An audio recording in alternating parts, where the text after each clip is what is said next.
Bases dropped on a chilly Wednesday morning here in Atlanta, Georgia. Soccer Down here, live March 20th. It's a Wall Pass Wednesday. We're taking your questions, just like we always do. We're not on an international break. We'll take your questions about the international break. We'll take your questions about the US U23 squad that was announced yesterday. Finally, Jason Christ will be managing it, and Miles Robinson will be part of it. We'll get into that, the importance of that group in the 2019 calendar year. We'll get into the national team matches coming up this week as well, and anything else you guys want to take us down, and whatever rabbit hole you want to dig out for us, we're here for you.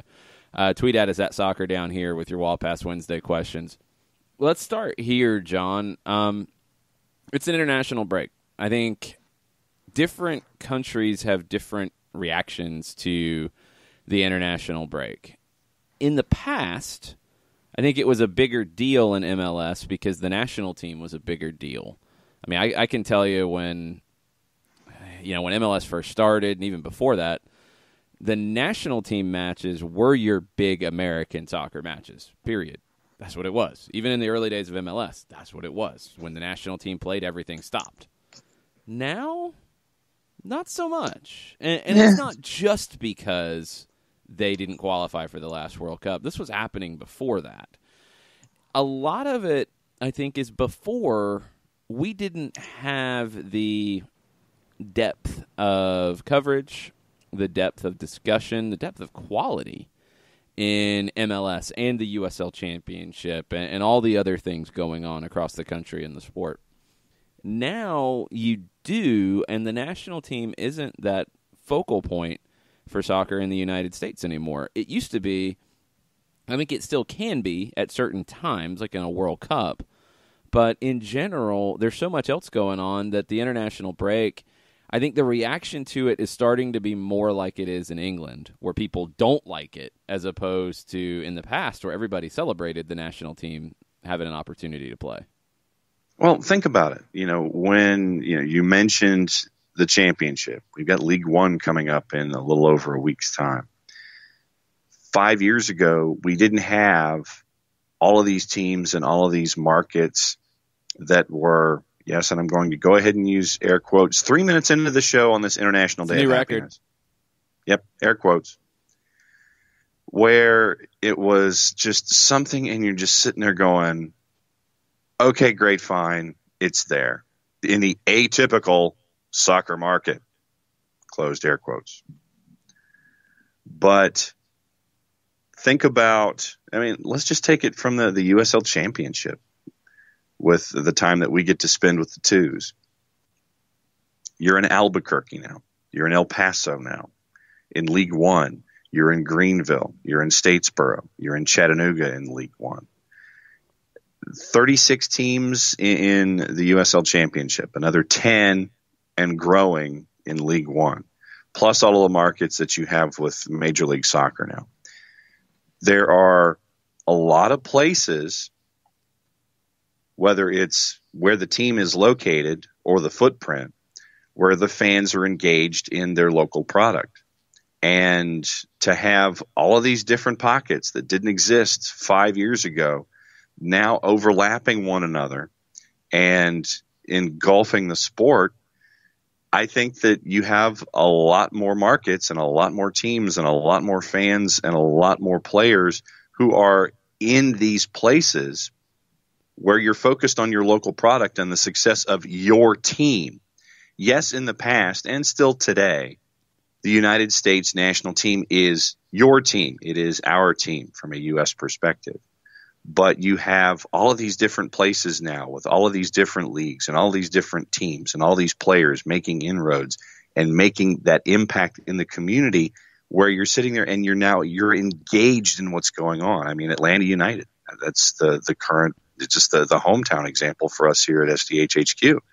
When you get 43,000 or 70,000 plus in one place, that's where you're vested. Not that you don't care about the national team, but you're invested in what's going on right in front of you. And I think that's what we're seeing a lot of these days. See, I think there's lots of people who don't care about the national team. And this is not just a U.S. phenomenon. I mean, England, people who are hardcore, diehard Premier League fans, a lot of times just trash the international break, and they don't want any part of it, and it's just a bad thing all the way around. And I disagree. I think it's one of the things that makes the sport special, and it's something that, the only other true comparison, I mean, baseball's trying to do some of this. Hockey tried and then went away from it with the Olympics. Basketball's doing it to a degree. And I think the national team basketball games are bigger overseas right now than they are in the U.S. because you're still trying to catch the U.S. And when they do, when they have a year, like what was it, 2004, where Argentina won the gold medal, and I think the World Championships in 2002, I want to say Yugoslavia might have won it. When you have those years, it's a big deal. But they only do those in the off season of the NBA because everything's based around the NBA. This is different. I hope the national team play, I hope international play doesn't go away. I don't see it going away. I think FIFA understands the cash cow that they have with it. I want to see how things like the UEFA Nations League, the CONCACAF Nations League, what kind of impact they have on it. But there is a push-pull now that wasn't there before. Before it was, okay, everybody stop, the national team's playing. Now it's kind of like, Yeah. One thing that I think is new maybe for a lot of Atlanta United fans, because this is a new phenomenon, and there's been a very, very bad experience with it, one time at least. It's a good thing when players get called up. It shouldn't be looked at as a negative. I know there's always that fear of injury, but I think the positives outweigh the negatives here. I really do. I mean, Joseph Martinez pulled a quad in Venezuela playing. That was a World Cup qualifier. He's not going to turn that opportunity down. He's going to play in that match. And yes, you always run the risk anytime you step on a field, whether it's a match, a training session, whatever, that you could get injured. And he got injured.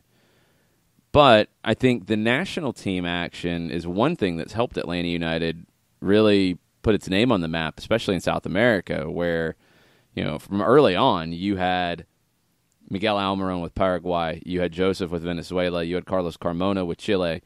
You had national team players in Atlanta. That gave the club instant respect. Now you have Pity Martinez with Argentina.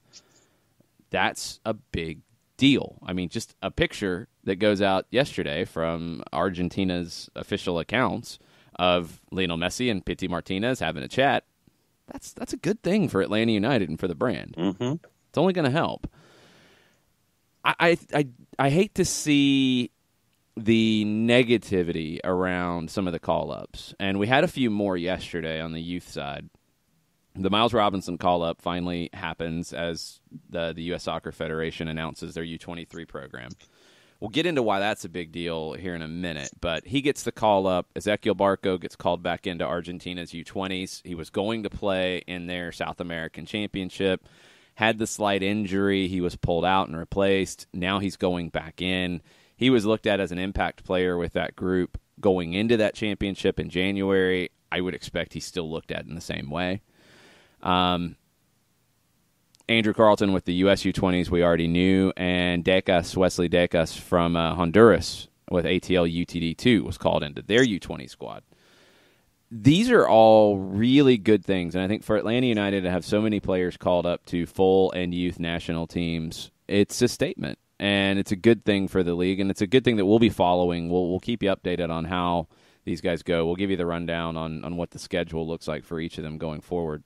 But I think the international matches coming up, there's a lot of really interesting storylines across the board, whether it's the youth teams preparing for a World Cup like the U20s, whether it's, Greg Berhalter's first full camp with the senior national team as they prepare for the Gold Cup, whether it's CONCACAF Nations League for some of the smaller countries, UEFA European Championships qualifying starts in this cycle as well. I think there's a ton of really interesting matches going on right now. And to your point, I think that as you're trying to build your brand, build your exposure, build your levels of exposure, when you have Joseph, Carlos, Miguel called up, then you add PT to that mix. And when you've got a photo, like you mentioned, of PT and Lionel Messi, that only draws eyeballs to Atlanta United in the sense of, oh, okay, so that's where he is. He's there now. And so you're drawing more eyes to what's going on with your team. And with the youth nationals, you're once again showing to those who follow national sides, okay, Atlanta United is developing talent. They have talent that's worthy of these call-ups. And so what you're seeing is what the decisions the front office is making to bring in talent, it's being exposed. The decisions that you're making to build from within, from the academy, those decisions are being exposed. You're seeing what everyone associated with talent development, whether it's acquisition or development from the bottom up, from an age group sense. You're seeing what Atlanta United is developing in both aspects. And I don't think there's a negative here. I know that there's the natural trepidation of injury. Oh my God, this is what happened with Joseph. And folks are going to have their heads tucked down. They're going to have their hands over their ears. And you just hope that everybody gets through in one piece because you want your team to be successful. I understand that. But from a visual sense, to have all of these different guys getting call-ups, regardless of if it's with the U.S. team or in the sense of Wesley Dacus getting a call-up as well. Bringing in this kind of talent only can bring more eyeballs to what you're doing and what you're developing. It can only add itself to the positives and to the resume that you're building in 2+ years. I mean, let's be real about what can happen Friday in Madrid at the Wanda Metropolitano. Joseph Martinez versus Pity Martinez, Atlanta United's two big figures in an international friendly as Argentina plays Venezuela. That's pretty cool. That's a pretty big deal. That's huge. So we'll get into the international schedule in our next segment. We'll also get into the U23s and why we've been kind of just waiting on what's going to happen with this group, because you're about a year, maybe a little less out from qualifying. CONCACAF has not set the time frame for the World or the Olympic qualifying tournament. Usually they do it as a tournament. I'm not sure if some of the smaller countries are going to have play downs to get to that stage. But your last two, the U.S. hasn't qualified, and that's been a big issue. It's a big opportunity for your U23 players who are either starting to break into the senior team or just on the edge. We'll get into that schedule. We'll talk about Jason Kreis, who will be leading that group as well. And we'll start to get into your Wall Pass Wednesday questions after this. Mike Conti will be joining us at 10 o'clock. We'll get his thoughts on the international game. We'll get his thoughts on Atlanta and Philly from the weekend and just what to look for in this international break. Stay with us. We'll be right back. Today's show is presented by Appolinsky & Associates, personal injury lawyers with over 30 years of experience, supporters of Atlanta United, Faction, and Inter-Atlanta Youth Football Club. If you've been hurt in a wreck, contact Steve today at steve@aa-legal.com or call in 24/7 at 404-377-9191. The initial consultation is free. A ranger station. I'd like to report a bear hug. Okay. I put out my campfire and Smokey Bear hugged me. So you drowned the fire, you stirred it, drowned it again, and felt that it was cold? Uh-huh. Yeah, but he's just letting you know you did good. Bear hug from Smokey Bear. Status update. I'm gonna let you go now. There are many ways to start a fire, but one sure way to put it out.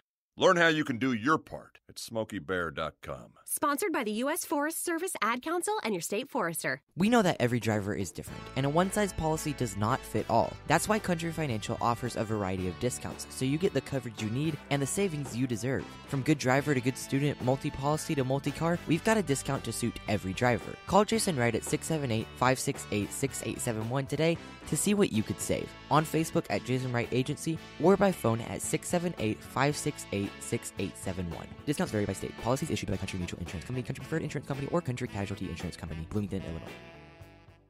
Every hiring manager knows that a company is only as good as the people it's made from. So where do you find the best people? That may surprise you.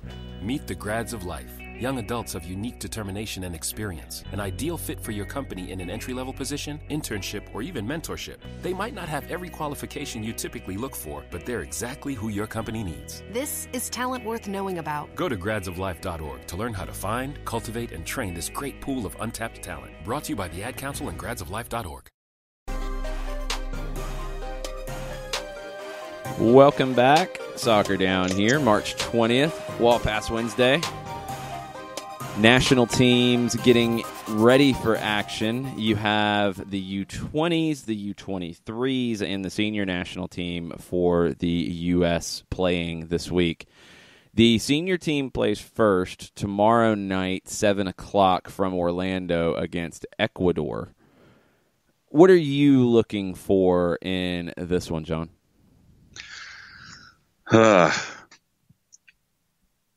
I honestly, I don't know if I'm looking for a whole lot because it's the first time out of the blocks and you're just like, okay, I'd like to see some ideas of connections. I'd like to see some ideas of cohesion. My expectation level is very low. And it's just, show me what you're thinking, Greg Berhalter, and don't deviate from it and sit there. If something's going wrong, then you want to deviate from it and sit there and try to do something else. For me, it's about the first step and the first building block of your idea. I want to see what your idea is, and I want to see what you're thinking with Tyler Adams, DeAndre Yedlin, Sebastian Lletget. Give me an idea, and then come out of there. I'm not looking at result. Just don't get embarrassed. So for me, I'm looking at building blocks here. I want a foundation. I want to see what you're thinking, and I want to see something of a cohesive plan toward that end game that you think you want to have with the guys that are there. So you're extremely positive going into this. I mean, you sound really excited. Thrill a minute. I mean, no, let's get excited about this because this is. I'm intrigued. Let's put it that way. I'm not necessarily excited. I'm intrigued about what you're thinking. You are overwhelmingly negative too. I'm guarded, profoundly guarded, and I'm like, okay. Well, I mean, you're coming from not qualifying from the World Cup. How can you not be somewhat negative about the whole thing? John, when did that happen? When was that game? Yes, I know. When was the Trinidad game? 9 years ago, I'm aware. And we finally have a manager now. So it's time to turn the page. See, that's my whole point. It took you how long to come up with a manager, which was the worst-kept secret known to mankind? Stop. You got it. It's time to move on. It's time to put that to bed. The Trinidad game, the 2018 World Cup cycle, all of it is done. Black and white television. Jurgen Klinsmann's not walking through the door. Bruce Arena's not walking through the door. Dave Sarakin's got a good job. He doesn't want to walk back through the door. And It's Greg Berhalter's squad now. And it's time to turn the page, drop the negativity, and let's look forward at what this team can be. All right. And that's what I'm trying to do here. That's why I said I'm guarded. I'm not negative. Well, you also said just don't get blown out. Don't get blown out. That's my negative. Don't get blown out. Just show me. That's the thing. This team should not be getting blown out. Show me something. Not getting blown out should never be the goal for a U.S. men's national team I know. since 1987. It's time to leave that behind. Let's look ahead. Let's look at who has the most to gain and who has the most to lose in this national team camp. It's a great piece over at Yahoo Sports from Kyle Bond. Most to gain, Tyler Adams is his number one. Yep, agreed. I think so, because there's basically a position in a tactical setup being made for him, like perfectly for him. He has a lot to gain here, because if he does well, nobody else is moving into that position easily. So, yeah, I mean, this is it. This is a good spot for Tyler Adams. I'm very, and as Berhalter said, he wants to test this. He wants to see how it looks. I want to see what this looks like, because I think it can work. I think it makes sense if everything around him works. I'm not worried about Tyler Adams in the role at all. I think he'll be just fine. It's the rest of it. If this helps make everything else work and gets you more of your top 11 players on the field, cool. I'm intrigued by it. I want to see it, and I want to see it against Ecuador tomorrow. Ecuador's a good squad. I want to see how this works against good competition. So, guys most to gain, I think that Tyler Adams is at number one. Sebastian Leget's at number two, according to Kyle Bond. Okay. Here's the explanation for that. Well, first off, he could be getting his first start in over 2 years after having injury problems. Came into the national team under Bruce Arena and looked really good, and then got hurt, and it's been a struggle. He's looked pretty good, I think, so far this season in MLS with the Galaxy, so you would expect that he could hop in here. I want to see where he's used. Bond says that he's a perfect fit in a 4-3-3 as a winger who can pinch inside. Don't know if we're going to see the 4-3-3 here. We might not. That's part of this whole, let's see what Berhalter's going to do with the full makeup of the squad. Leggett at 26, I feel like this is kind of a make or break for him. Same for Zardes. Well, Zardes is not going to be the first choice striker, though. I don't think anyone ever expected that. He's done as well as I think he can do, and it's not as bad as some people would try to tell you. But he's not the first choice striker. Josh Sargent's going to be your first choice striker, and if not right this second, any day, he's going to be the guy. Zardes is a capable backup, a good player to fill in, a player off the bench, but Leget's one. I mean, Zardes, I think his role is pretty well defined. Leget's is not. I don't know if Sebastian Leggett is a definite U.S. men's national team player going forward. I'm not sure of that. This is a big opportunity for him, I think, to get those chances, to show what he can do. Jordan Morris was the number 3, and I completely agree there because of coming back from injury, all the promise, and then injuries derailed it. He looked really good against Chicago. I haven't had a chance to watch all of Seattle's games prior to that one, but he looked really good against Chicago. Can he replicate that on the international stage? And it's a big opportunity because I don't know exactly where he fits, because he's not the description Bond gives you over at Yahoo of Leggett. A winger who can pinch inside, good in possession, good passer. Jordan Morris is not that.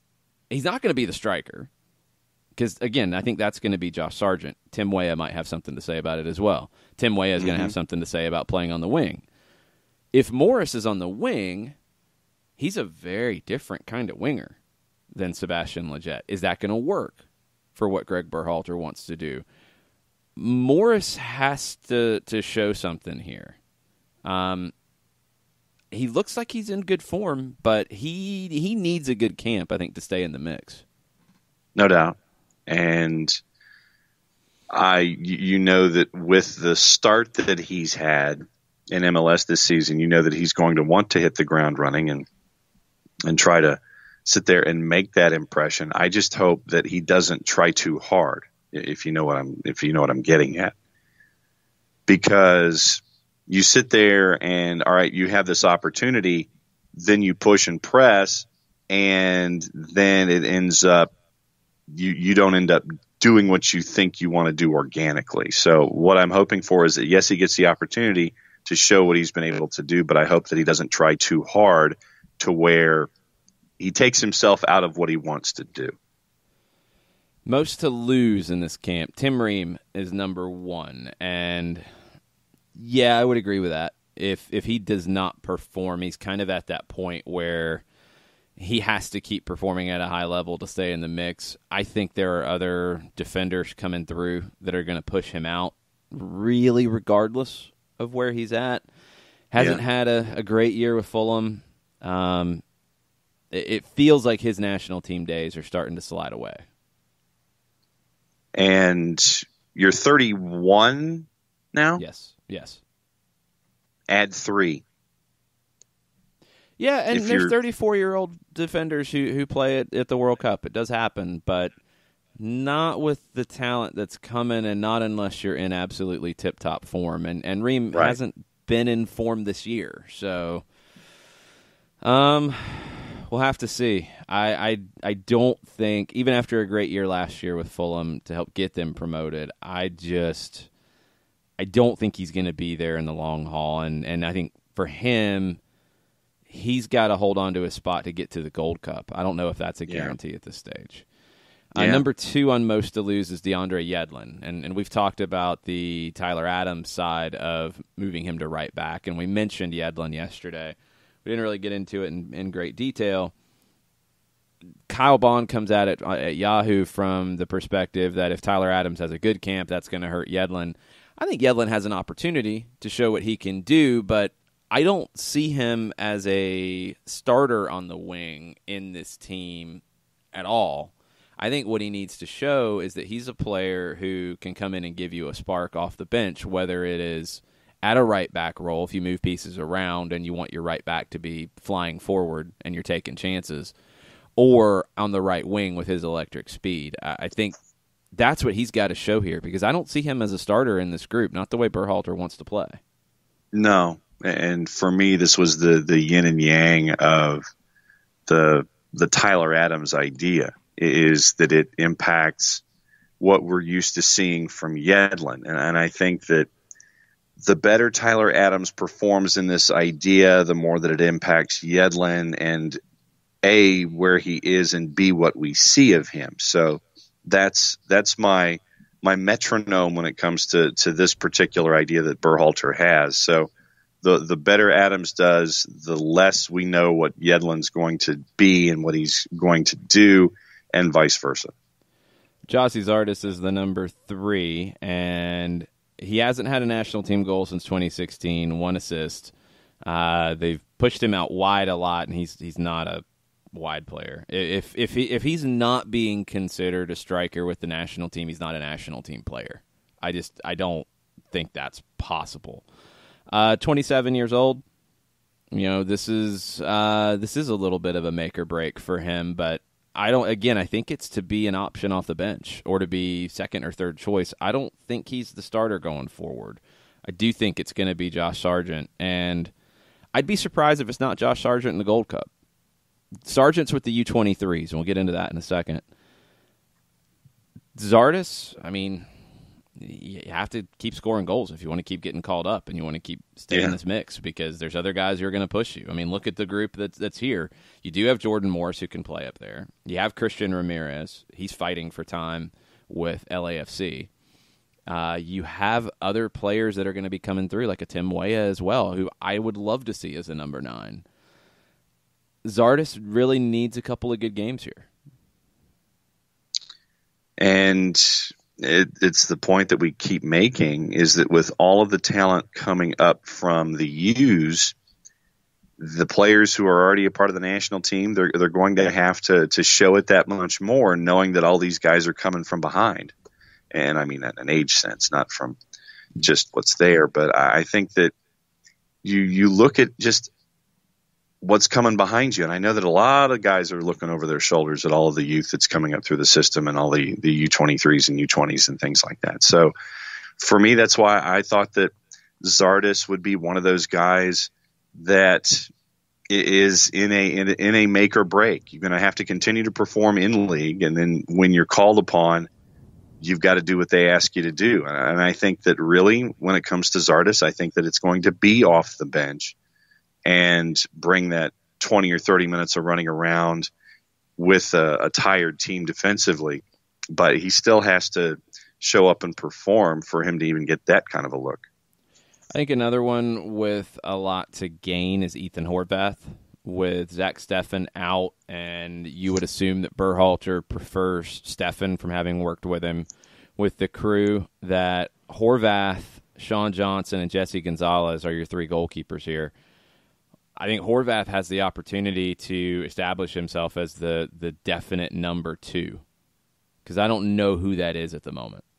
No, I'm right there with you. I know that there's a lot of talented keepers, and it's just trying to figure out which one of you is going to step up. And I think that Horvath does have an opportunity. I mean, we know what Sean Johnson and Jesse Gonzalez have done in the past, but I think to your point, I think that Horvath has an opportunity, and it's what you make of it. When you're tapped and you're called upon and you put on the sheet with all the headshots, it's what do you do with that opportunity? And I think that you're right about Horvath in this case. It's like, all right, you get tapped, show me something.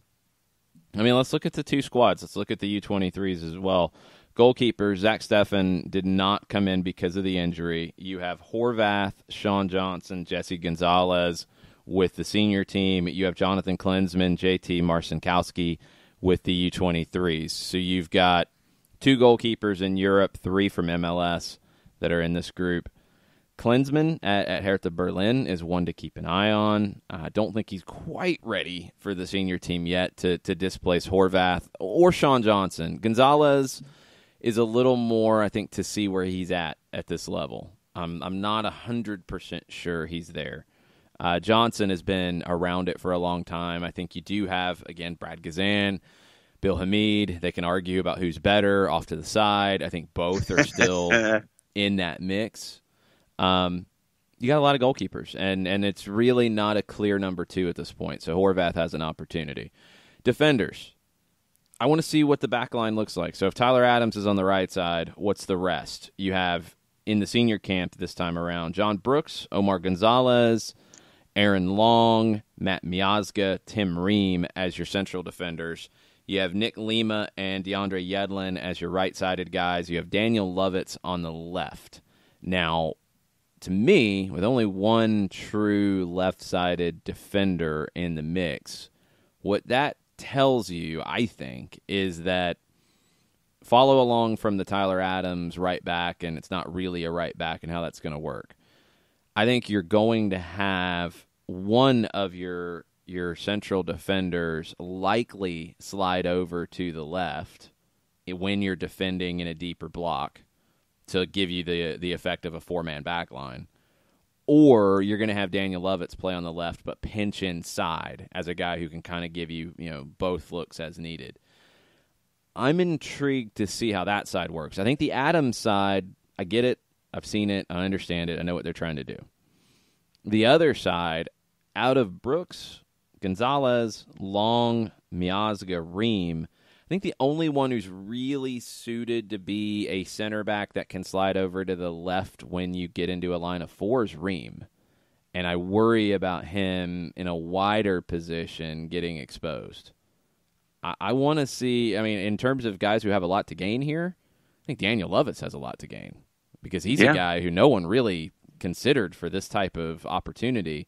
And he did well in the camps earlier this year. I thought he looked pretty good. Can he do it again with a higher level of competition and a higher level of quality around him? Daniel Lovitz could be one of the biggest surprises in the national team right now. Yeah, and to your point about him being the left back initially before people slide over and get all rearranged, I think that Lovitz has that opportunity to sit there and be that anchor that Greg Berhalter could be looking for in this situation. So, when you broke down positions and analyzed it, and I'm listening to what you're saying, and then Lovitz appears as the only left, I'm like, okay, then this to me means, at least from my perspective, that Berhalter has a high expectation level of Lovitz, or a high anticipation level of Lovitz, and what he thinks he can get out of him. So I think that if anybody at home is looking for a spot shadow and a follow, spot shadow Daniel Lovitz and see what he's up to in this particular run. If he plays, I mean, he could go in a different direction. It could really be a 3 center back setup that just slides over to the left when Tyler Adams drops in to help defend. I'm very intrigued to see how that looks in transition defending. Midfield, Tyler Adams is your right back, central midfielder hybrid. The rest of the midfield, Michael Bradley, Sebastian Lletget, Weston McKennie, Christian Pulisic, Christian Roldan, Will Trapp. So Bradley or Trapp, I think, is your option as the 6. Roldan, possibly. Roldan could be one of your 8/10s. We've seen him in that role here. I think Pulisic is one of your 10s. Weston McKennie. I mean, my guess is Thursday night, your midfield is Michael Bradley, Tyler Adams in the hybrid role with Pulisic and McKennie in front of Bradley. I think that's what you're going to see. And if it's not Bradley, it's Will Trapp. I think Bradley's looked a little bit better in league play so far, so I would go with Bradley.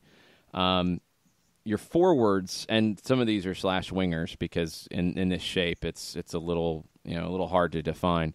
Paul Arriola, Corey Baird, Jonathan Lewis, Jordan Morris, Christian Ramirez, Jossie Zardes. So for your number 9 in it, it's Zardes, it's Ramirez, it's Morris. Maybe Baird, but I think he's a little more of a wide guy. Lewis is wide, Arriola's wide. Lletget, I think, is a little more of a wide player out of the midfield. I want to see if Greg Berhalter can find a combination that works, because I'm not so sure what it is out of that group. I don't know who he's going to turn to first. I mean, I guess Zardes, but then is it Lletget and Arriola? Does Morris fit in out wide, or is he seeing him as a 9? There's always the possibility of playing Pulisic out wide. We've seen that before. Does that happen?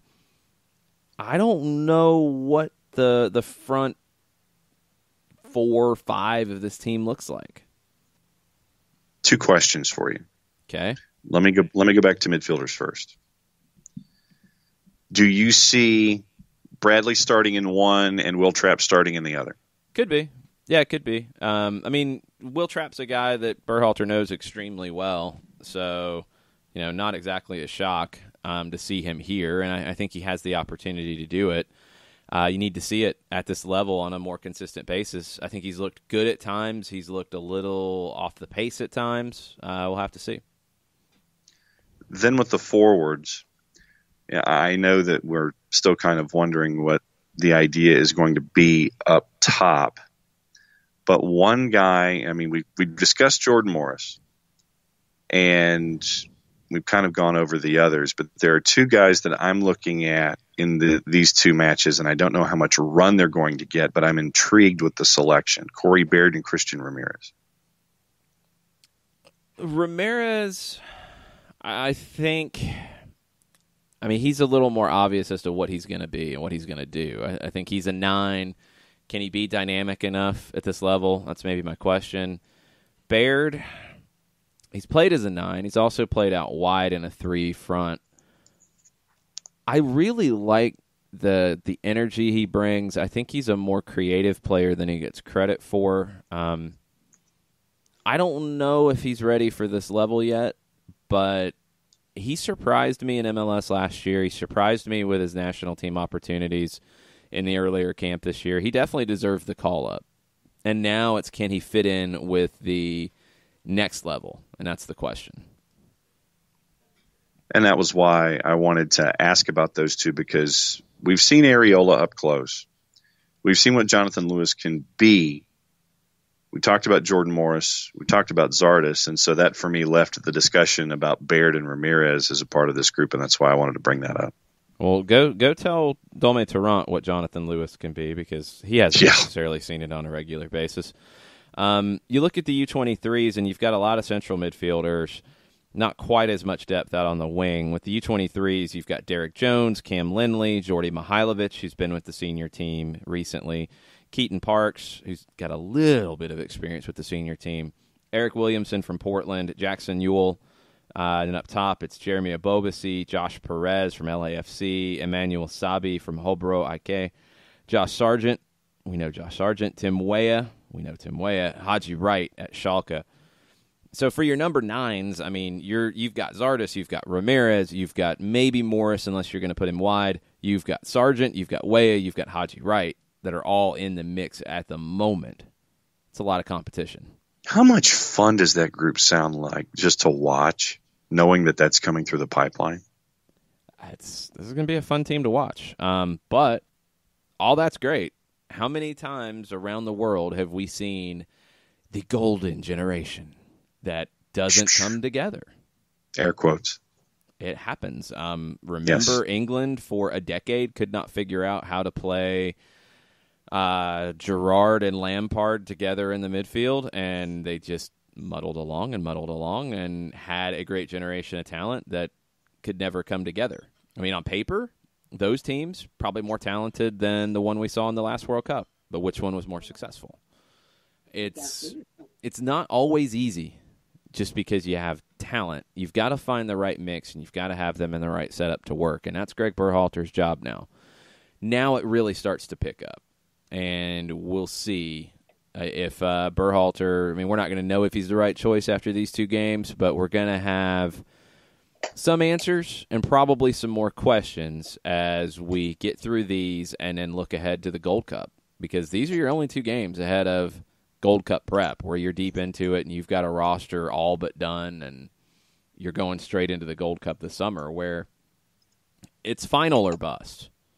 I don't think it's trophy or bust, because if it's U.S.-Mexico, we all know how difficult that can be, but it's final or bust. You have to be in the final. If you get knocked out of the final at the Gold Cup this summer by a Costa Rica, by a Jamaica, by a Trinidad, by a Honduras, if you get knocked out of the Gold Cup final by any of those squads, there's a problem. And there's a big issue for Greg Berhalter straight out of the gates. That's what you're looking at. It's a lot of pressure. So alongside of that, you have the U23s as well, and they'll be preparing throughout the year for Olympic qualifying. In the article over at MLSsoccer.com announcing everything, the qualifying tournament will be played in either late 2019 or early 2020. Thanks, CONCACAF, for being on top of things. That's really setting a date for you. Oh, that's welcome to CONCACAF. Players born on or after January 1st, 1997 are age eligible for the 2020 Men's Olympic Football Tournament. You've got a pretty young, well, actually, no, it's a group with the U23s. You got 13 guys born in 97, 4 born in 98, 2 born in 2000. You've got potentially some U20s who could be part of that Olympic squad if you qualify in the summer of 2020. But they have a World Cup that they're preparing for as well. So it's an exciting time. Just because you have all this talent coming through, and I do think you have more talent coming through every year than you've ever had before. The comments around the end of the Klinsmann era about you don't have enough talent, blah, blah, blah, blah. You've got more talent than you've ever had, and every year I think you get more. That doesn't guarantee you anything, though. And we'll have to see how Berhalter manages these situations. We'll have to see how Kreis manages it. I mean, he has to get this team qualified. If he doesn't, it's an abject failure. And the U20 World Cup team, you got to make it to the knockout stages. And you've got to, I don't know if you have to make a quarterfinal because you never know how the draw is going to shake out. But you got to get out of the group stage. And the U20s have done that pretty well here lately. So, I mean, that's not an unrealistic ask. But you got to get out of the group stage and get into the knockouts and see what can happen. There's pressure on the U.S. men's national teams at all levels now. And the failure to qualify for the World Cup, the failure to qualify for the last 2 Olympics, these are big issues, and now it puts a bigger microscope on Greg Berhalter and Jason Kreis and what they have coming up in the rest of 2019. It's going to be fun to follow. We'll talk a lot about U.S.-Ecuador tomorrow and Friday as we get ready for that one tomorrow night from Orlando. Let's take a quick break. Come back right after this. As a business owner, you know that every year brings new challenges and opportunities. The success of your business demands expertise and focus. And Country Financial can help you keep that focus by helping ensure you have the right insurance protection in place to meet your goals. Jason Wright can help you create a customized insurance plan that has coverages designed just for your business. Give Jason a call at 678-568-6871 or reach him on Facebook at Jason Wright Agency. Coverages vary by state. Policies issued by Country Mutual Insurance Company, Bloomington, Illinois. Got issues with youth or high school sports? Positive Coaching Alliance can help. PCA is a national nonprofit working to transform youth and high school sports so that every child has a positive character-building youth sports experience. PCA provides live and online workshops to train double-goal coaches whose first goal is winning and whose second, more important goal is teaching life lessons through sports. PCA also has workshops for parents and high school student athletes. For more information, please visit positivecoach.org. If you've been hurt in a car wreck, contact my friend Steve Apolinski of Apolinski and Associates. He's been representing individuals for over 30 years throughout Georgia and Alabama. Email him at steve@aa-legal.com or call him 24/7 at 404-377-9191. The initial consultation is free.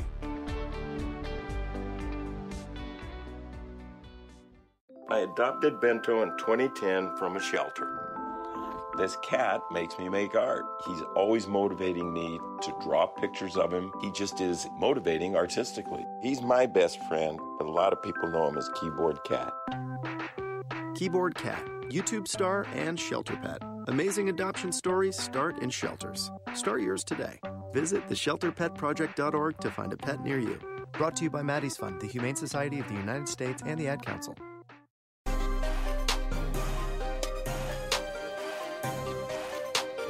Welcome back. Wall Pass Wednesday. We've got some Wall Pass Wednesday questions about the U.S. men's national team. The Colonel says, a coach with a coherent plan and Adams, McKinney, and Pulisic on the pitch together. Limited pre-match training, but expectations need to be high. A positive result and 3 goals. Wow, Colonel's all out. 3 goals, man. Fired up. The one training day with all together is match day -1, which is now. Yeah, this is... I think there is pressure. I think expectations do need to be high. I don't know about 3 goals. I'm not necessarily grading it on the number of goals they score, but was it 3 goals in both matches total, or 3 goals in the first one? I would assume it's 3 goals in the first one.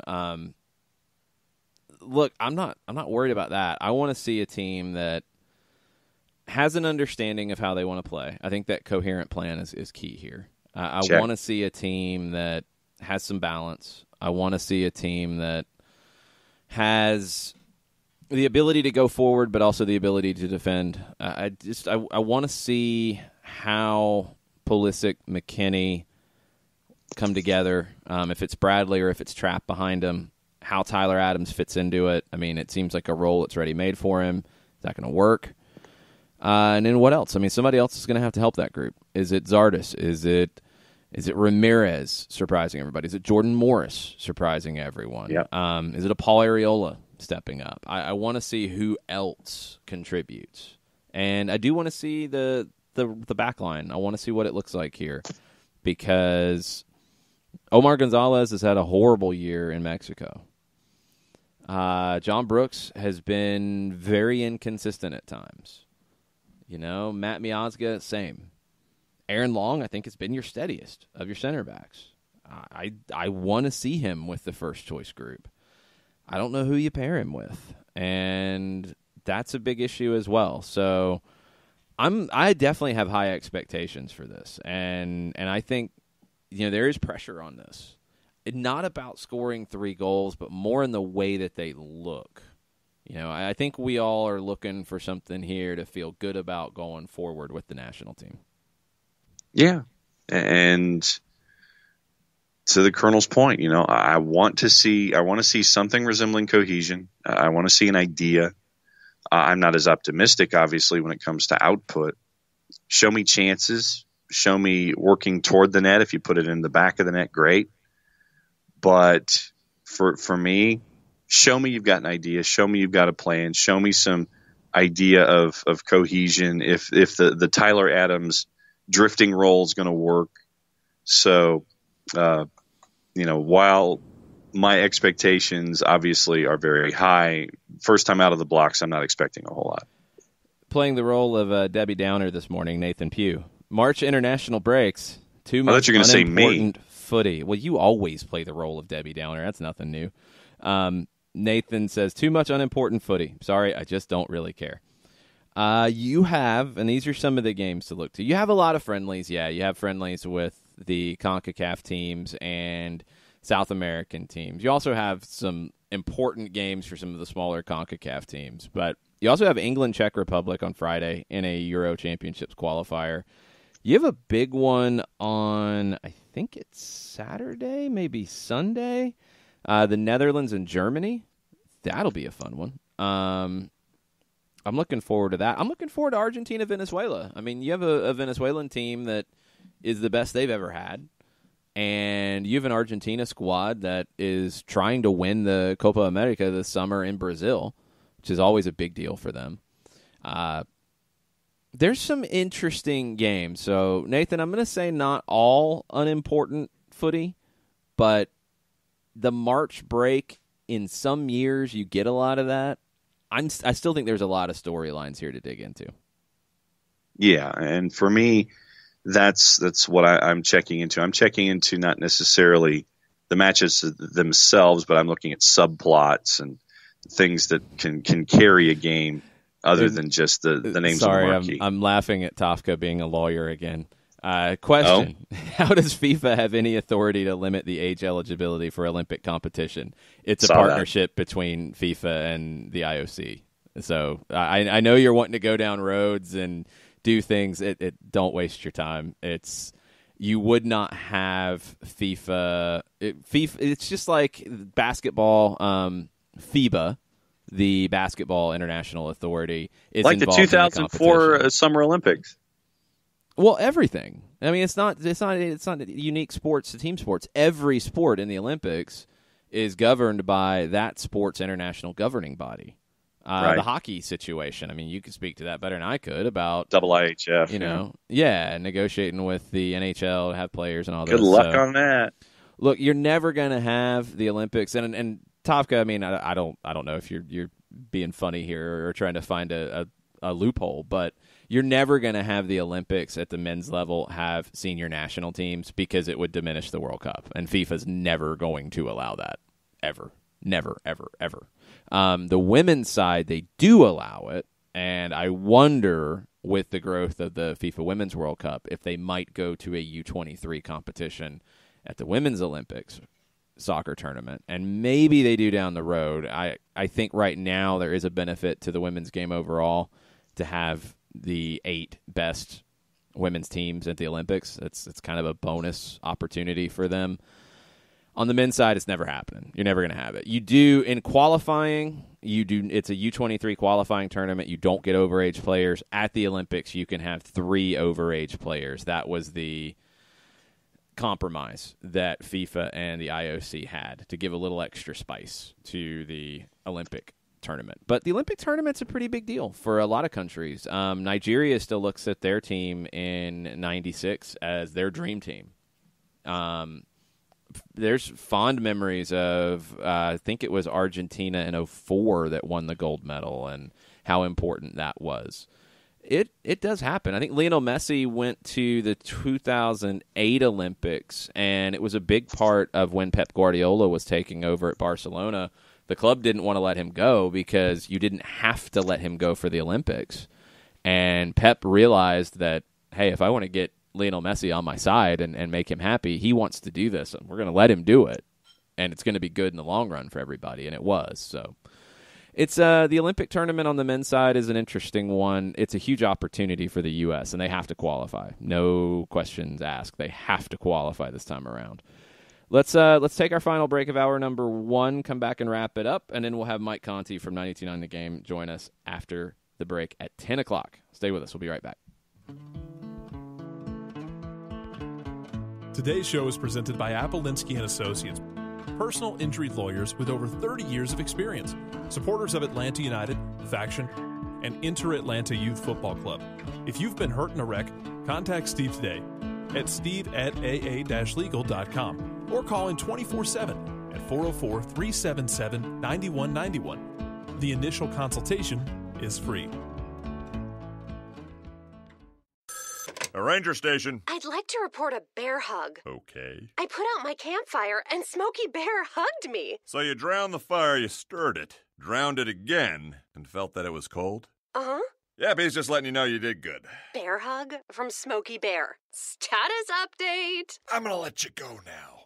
There are many ways to start a fire, but one sure way to put it out. Learn how you can do your part at SmokeyBear.com. Sponsored by the U.S. Forest Service, Ad Council, and your state forester. We know that every driver is different, and a one-size policy does not fit all. That's why Country Financial offers a variety of discounts, so you get the coverage you need and the savings you deserve. From good driver to good student, multi-policy to multi-car, we've got a discount to suit every driver. Call Jason Wright at 678-568-6871 today to see what you could save. On Facebook at Jason Wright Agency, or by phone at 678-568-6871. Discounts vary by state. Policies issued by Country Mutual Insurance Company, Country Preferred Insurance Company, or Country Casualty Insurance Company, Bloomington, Illinois. Every hiring manager knows that a company is only as good as the people it's made from. So where do you find the best people? That may surprise you. Meet the grads of life. Young adults of unique determination and experience. An ideal fit for your company in an entry-level position, internship, or even mentorship. They might not have every qualification you typically look for, but they're exactly who your company needs. This is talent worth knowing about. Go to gradsoflife.org to learn how to find, cultivate, and train this great pool of untapped talent. Brought to you by the Ad Council and gradsoflife.org.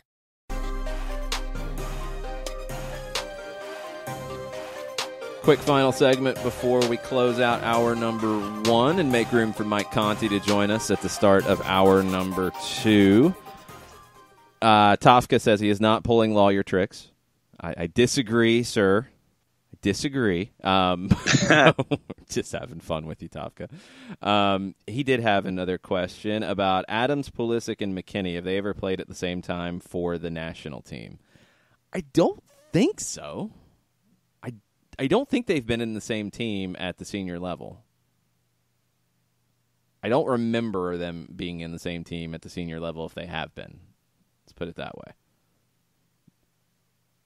No, I'm down with you. I have zero recollection of that, sir. We'll have to see how this looks. Will Palmer with a quick one before we go to break. Since we're talking national teams, which team do you think could be the first outside of Europe and South America to win a World Cup? Will would love it to be the U.S., but he thinks it's Mexico. No. Yeah, I mean, I think the U.S., I think Mexico, I don't think any of the Asian teams are close enough yet unless they have another tournament in South Korea and the South Korean team gets all kinds of beneficiary calls from the officials that were really strange. Go ask Nick Alifi about Italy in 2002 and watch him explode. African teams, I don't know if there's one that is right there right now. The Ivory Coast teams of recent years were really close but never could get over the hump. Cameroon made a quarterfinal in 90 and never really got past that. Nigeria's had a lot of talent but can't get past that quarterfinal round. Yeah, but I mean, it's the same with the U.S. and Mexico, too. Like, nobody's really getting past that round of 8. And it's something that if anybody's going to do it outside of Europe or South America, they have to get to a semifinal first on a regular basis. I think it's a toss-up, Will. I could see it being any of those countries we just talked about. We'll have to wait and see which group has the golden generation that actually proves to be golden. Let's take a break. Let's get Mike Conti on the line. We'll see what he thinks about that question and some of the other Wall Pass Wednesday questions. Stay with us. We'll be right back. As a business owner, you know that every year brings new challenges and opportunities. The success of your business demands expertise and focus, and Country Financial can help you keep that focus by helping ensure you have the right insurance protection in place to meet your goals. Jason Wright can help you create a customized insurance plan that has coverages designed just for your business. Give Jason a call at 678-568-6871 or reach him on Facebook at Jason Wright Agency. Coverages vary by state. Policies issued by Country Mutual Insurance Company, Bloomington, Illinois. Got issues with youth or high school sports? Positive Coaching Alliance can help. PCA is a national nonprofit working to transform youth and high school sports so that every child has a positive character-building youth sports experience. PCA provides live and online workshops to train double goal coaches whose first goal is winning and whose second, more important goal is teaching life lessons through sports. PCA also has workshops for parents and high school student athletes. For more information, please visit positivecoach.org. If you've been hurt in a car wreck, contact my friend Steve Apolinsky of Apolinsky & Associates. He's been representing individuals for over 30 years throughout Georgia and Alabama. Email him at steve@aa-legal.com or call him 24/7 at 404-377-9191. The initial consultation is free.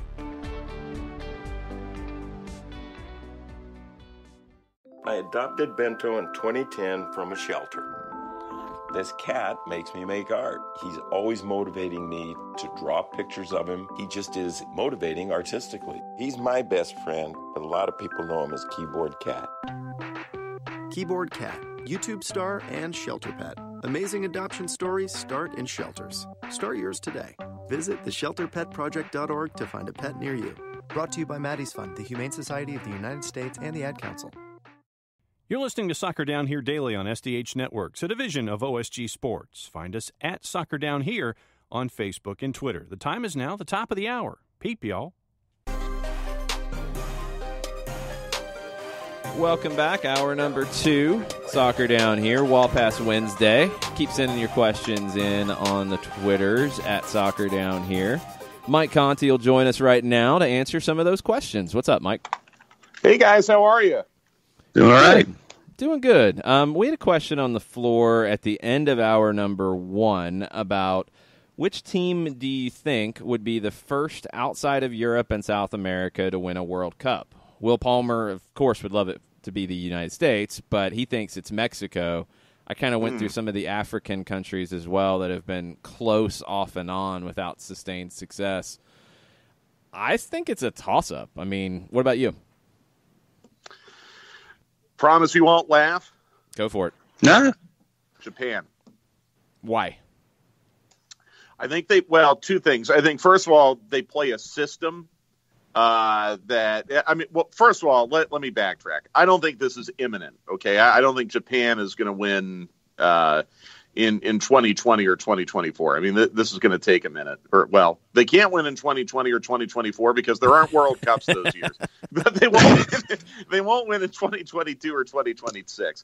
I think they play a system that could baffle a lot of European sides, could baffle and frustrate a lot of South American sides that want to play wide open and attack.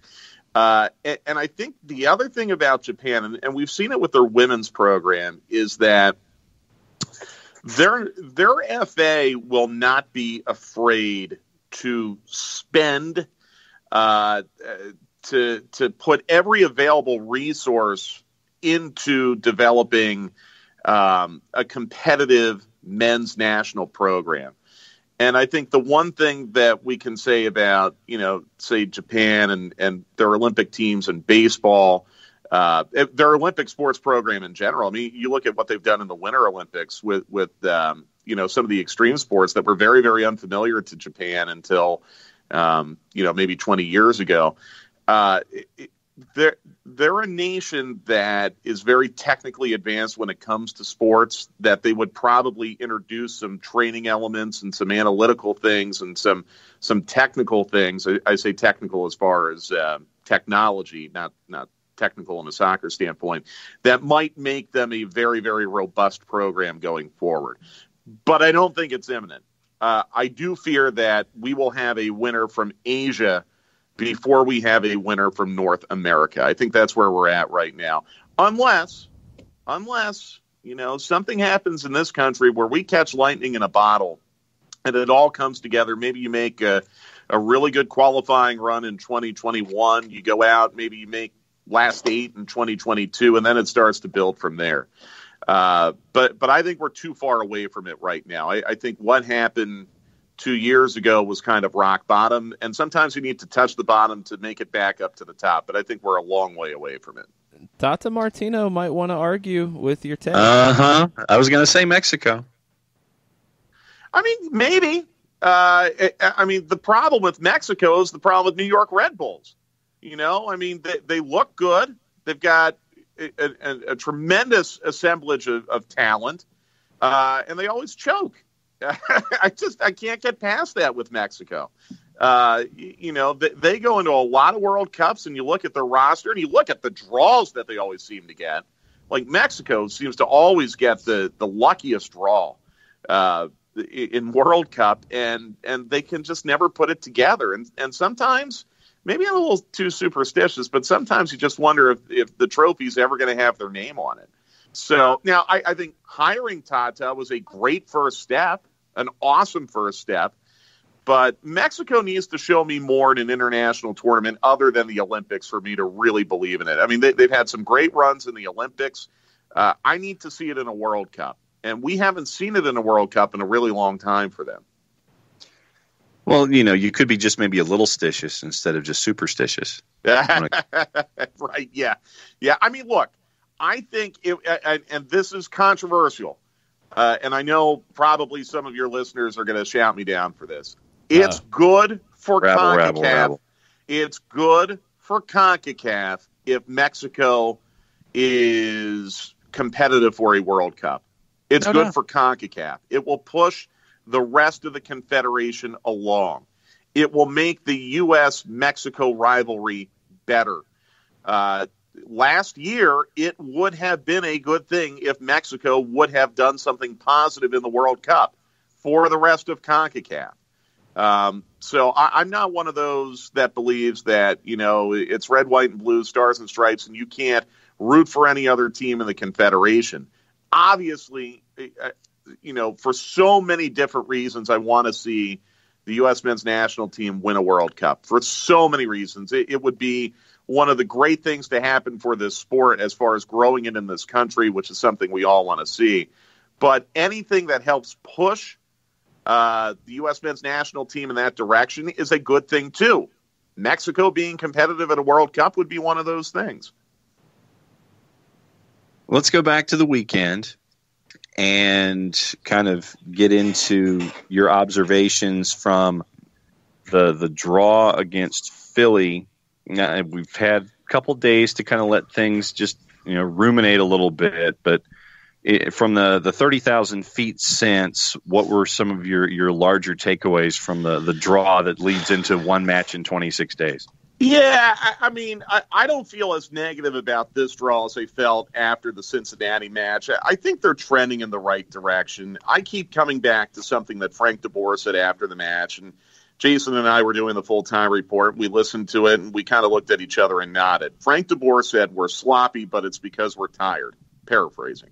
I think that's right. I agree with him. I think, you know, you're at the end of a 7-match and 24-day span where there was very little you could do between those matches to prepare or train together. Or even, and Michael Parker said on 92.9 The Game this morning, I don't know if you heard it, Parker said the last couple MLS matches, they couldn't look at video until the night before because they were so busy with the travel and all the CONCACAF play. So Atlanta United has kind of gone through these first 3 league matches, I feel, with one arm tied behind their back. What's happened in those 3 league matches? 2-0 loss at DC United. DC looks like they might be the best team in the league right now. Fluky goal that took an odd bounce on Guzan, and a goal off a third corner on a sequence that should have never started. Atlanta United played well enough to get a draw there. They did not play well enough to get a win, but I thought they played well enough to get a draw. They did not. Cincinnati, you know, worst performance of the year, still got a draw. Cincinnati looks like they might not be as bad as we thought based on the result that they had in Portland. Philadelphia played more cynically than I thought. You know, Jim Curtin, the last couple years, who's gone out, he's tried to play wide open against Atlanta United, Philly went into that match, I think, with the intent to kind of hold on for dear life and maybe extract a point. That's what they did. But I thought Atlanta United, as the game went on, started to get a little bit better until you saw players have their legs literally fall off of them. Eric Remedi being the one that really, really stands out to me. Fortunately, Remedi is not called up to any international duty. So, Atlanta United had 2 days off, Monday and Tuesday. They're going to get the weekend off. Guys like him will benefit. Guys like Darlington Nagbe will benefit. So I think it's trending in the right direction. I feel better about what happened this past Sunday. I don't think Atlanta United is that far away from breaking through. But I also acknowledge that it might take a few more weeks because the list of names going up to international duty and having to fly to Spain or Morocco or wherever is getting longer, and that hurts because you were hoping to get time as an entire team to be together this week, time as an entire team to rest, and you're not getting that luxury. Yeah, I think that was always a wild card because you looked at the schedule coming up and you look at just the need for rest. I mean, let's look at Atlanta United's schedule this week. 2 days of training. You had 2 days off after the match Sunday. You train today. You train tomorrow. And you're off for the weekend, as it should be. 100% as it should be. The team needed just days off. So now you get into next week. You could have Joseph Martinez back early in the week. They play the one game in Madrid on Friday. Venezuela does not play early next week. You could have Miles Robinson back early in the week. They play Friday, Sunday with the U23s, and I would expect that he'll probably play one of those or maybe a substitute appearance in the other with the squad that they have and playing games 2 days apart. I think Christ will probably look at everybody with the U23s. So those two you'll get back fairly early on. Barco, Pitti, if he goes to Morocco, which as far as we know he is. Tito with Paraguay, at least in the States, but he's going to play on Tuesday. I think the idea that everybody would be together here was unlikely, but the rest component for most of the squad is your biggest benefit this week. Yeah, but the specter of travel is something that really, really is worrisome, especially for a guy like PT. And I think you're at the point now where, with that in mind, it's optimistic to assume that he'll play or at least start in Columbus next weekend. And that might be okay, by the way. I mean, I think Atlanta United can go into Columbus and get a result if PT's not starting. I think the important thing for PT is just to get his head right and be happy. And I know it's one small little thing. It's like last year when we saw like a little 2-second snippet of training where Barco sent a 1-yard pass to a teammate and everyone kind of freaked out about it, how good Barco looks. But I did see a picture yesterday on Twitter. I think you retweeted it, Jason, of PT with a nice big smile getting off the plane with the rest of the Argentina national team. That's a good sign. It's good just to see PT smiling right now because, quite frankly, I don't think I've seen that guy smile in all the time we've been around him, even the day he was introduced in Atlanta. So just getting back with people who can probably relate better to what he's going through right now than maybe even some of his club teammates is a very, very good thing. On the Twitters, we've had folks commenting about things as we always do on Wall Pass Wednesday, and it goes around the conversation that we just had. Eichmann. And I feel like I always have to say it that way because the guy's handle is Eichmann07, so you have to have that radio enthusiasm behind it. Right. Eichmann. Eichmann07 says, Barco is our number 10. Hashtag prove me wrong. Mike, what about Barco? Yes. Yeah, I think so. Don't you guys? And hallelujah. And I think he's answered the challenge. I think he's answered the bell. And I'm glad that people are starting to acknowledge it now. Now, granted, Barco had fresh legs on Sunday, and that was a very, very important factor on why he was so impactful when he was introduced into the match against Philadelphia. But, I mean, really, Barco has been, honestly, one of Atlanta United's 3 best players so far this season. I would say it's Miles Robinson, number 1, maybe Barco, number 2, and Joseph, number 3. So, I mean, he's doing the job. It's a different kind of job than what we had last year with Almiron with Atlanta United. But, Barco has, I think, done a very good job of doing what he did last year and didn't get a lot of credit for. Drawing fouls, creating chances, not necessarily providing service to Joseph, but that's not necessarily his job, and it wasn't last year. I think he's been fine. I think he's been better than fine. I think without Barco, we might be talking about Atlanta United at maybe 0-2-1 or maybe, 0-3-0 in league play. I think he's been that important. Yeah, I think he provides service to Joseph just in a different way. Not from out wide, but more of those through balls that we saw Almiron hitting Joseph with. He's been close, hasn't quite had one yet. I think Joseph has pulled a shot or two wide from Barco, through ball down the middle. And I think one thing about the number 10 role, and this is something we'll have to see as this team evolves a little bit, it doesn't necessarily have to be behind the striker. You can be the main creative hub, the playmaker for the team, even from a wide position. And Barco was that for Independiente before he came here. He was the creative hub for Independiente in the final third, but from a wide position.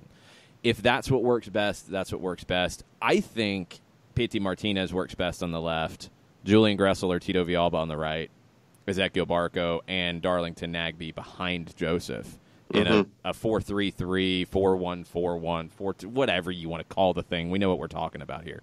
It's one of those types of positions. I think Barco centrally with Nagbe sharing some of the load of being that guy that we saw Nagbe in the second half against Monterrey, and Barco when he came on as a sub here.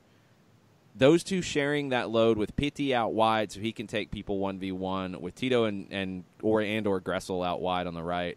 I think you have a really potent attack, and it feels like the building blocks for that to work are almost in place. Yeah, I agree. And I think you have to give Frank de Boer a little bit of credit for being patient with it. I think you need to give Barco a little bit of credit for clearly coming into this training camp with the right mentality to accept whatever role, however Frank de Boer names the role. I think Barco deserves a lot of credit for coming back into training camp in January with the mentality that he's going to embrace whatever's asked of him. Not that I think that was ever a concern before, but clearly, I mean, there's a lot on Barco's plate this year. And that's one of the things that we didn't really discuss with Almiron's departure was, yeah, it's great that Pity Martinez is coming in, but it creates a real opportunity for Ezequiel Barco. And I think Barco struggled a little bit last year, especially in Toronto at the end of the season, trying to kind of fill the gigantic abyss that Almiron's injury created on this lineup. So you got to give Barco a lot of credit for being in the right place mentally. I think it also speaks to the value of being able to go through a full training camp and avoid an early injury, because those were problems last year. He was rushed into training camp from Independiente. Then he got hurt at the end of training camp. It took him a long time to get 90 minutes match fit. And a lot of people forget once he got there, he was very impactful. Scored in Chicago, I think in his first start, if I remember correctly, scored in Orlando, a couple matches after that. So, this doesn't come as a surprise, I know, to you, Jason. I think you've been banging this drum for a while. But Barco's fortune of being able to avoid an injury, being able to avoid anything that, would have kept him out of training camp has been very, very important to him this year. And, I think this is one of the things that we have a tendency to lose in our heads is that with a new coach, with a new player like a PT, players are being asked to do different things than they were last year. And one of the guys that sticks in my head is Eric Rometty. Eric Rometty, we're seeing him do different things. Darlington Nagbe is still that straw in the middle, but I think that sometimes we kind of get locked into what we saw last year. And when you're seeing players doing different things, we're like, wait a minute. So I think that part of the adjustment for all of us is understanding that there are things that guys can do. We just haven't seen them do it yet. And Rometty's passing has been one of those things that has been an example of that. Well, and John, I think it goes back to something Jason mentioned on the broadcast Sunday night. I think Frank DeBoer right now is looking at this as, who are my best 11 guys? Yep. They're going to play formation be damned. We'll figure it out. Right now, it's let's get our best 11 out there, the 11 that can give us the most from a fitness standpoint, and let's go out and go play. It might be a little bit different when you settle into more of a league rhythm. But then again, you're not going to be playing once a week every week. There are 9 midweek league matches to come.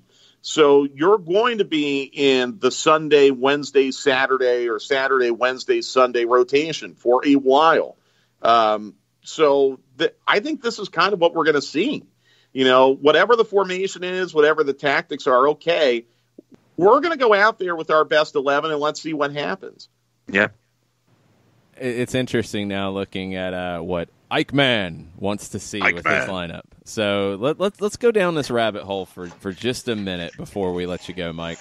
So you saw the outcry with the Tyler Adams right back / central midfield hybrid role, right? Mm-hmm. Okay. This is what Eichmann has proposed. And tell me if you think you're seeing the same rabbit hole that I am. So up front, Joseph. The 3 behind him, Pitti on the left, Barco in the middle, Tito on the right. All makes sense. Remedi and Nagbe behind that. Nagbe can hop up and play with Barco, make it look more like a 4-1-4-1. But here's the back 4 that Eichmann has proposed. Escobar on the right, Miles Robinson, Michael Parkhurst in the middle, LGP on the left. Could you see that playing out similarly to what we saw Sunday, with the shape and with the lack of width on the left, dominating on the right, overloading in the middle? Could you see something like that play out with this team? Well, you'd be really good coming down the right. It's different. I don't know. I'm wondering about Bello. Well, that's my thing, John. I agree, too. Like you're going to have to make a decision here, and this is tough. And nothing against Eichmann's theory. I mean, LGP, Miles, Parkhurst, and Escobar from left to right as your back 4 is sturdy. But boy, I mean, it's not a traditional left back. No, I mean, depending on the opponent, would you rather have Bello on the left, Escobar on the right, and then maybe LGP and Miles as your most central of the center backs? And I know who that leaves out. And I'm not saying that's someone who would be excluded every match. Right. But if Frank DeBoer sees Franco Escobar as a right back, and he has said publicly that's how he sees him, he's an impactful player. You've got to have him in there. If you want to get forward coming down the left, it's got to be Bello. Someone's going to get squeezed out in this. I mean, I know where Eichmann's going, but, I mean, that lineup makes you very, very good down the right, and I think it causes you maybe a few too many questions coming down the left. However, and let's look at what Greg Berhalter is going to do with the national team tomorrow. I don't know what he's going to put on the left side. The only left back he has in camp is Daniel Lovitz, who has shocked a lot of people even being there. I could see what Eichmann is hitting on here, and I don't know if Eichmann's looking at LGP as being a traditional left back or kind of this hybrid type of role that I think this rabbit hole we're going down now. If you play this way, I think the way it works is it really plays in possession like 3 in the back with LGP, Parkhurst, Robinson, with 3 in the midfield in front of that, with Remedi flaring over to the left like we saw early on Sunday, Nagbe and Franco Escobar stepping up higher, then 3 with Pitti, Barco, Tito, then Joseph. I think it looks a lot more like a 3-3-3-1 in possession, not really width. Sorry, Jason. Yeah. Where's Julian Gressel? That's another question. Yeah. I mean, Kressel, I rattled off the 3 best players for Atlanta United this year, and somehow I excluded Gressel. That's a mistake. I mean, Gressel is absolutely one of the 3 best players on this team right now. So I don't know. I mean, I guess this is a good question because we're talking about now having a luxury of depth that you have not had over the last 3 weeks. But to me, it's a non-starter if you're taking Gressel out right now. Any lineup that does not have Gressel in the 11 is a non-starter. And I think we saw how valuable Julian Gressel is to this team with the way they had to play in Monterrey. Granted, against a very, very good opponent, but missing him, it didn't feel the same. It didn't feel like Atlanta United had as much going down the right side without him. Not a slight on Mikey Ambrose at all, by the way. No, he did the job defensively, but yeah, but Gressel's a different kind of player. So to me, and I get, I'm not slamming what Eichmann is throwing out there, but I think you've got to find a way to have Bello and Gressel involved. And if we're developing this lineup under the assumption that Bello's unavailable, then maybe it's a different discussion. But assuming everyone's available, I would probably go in a different direction.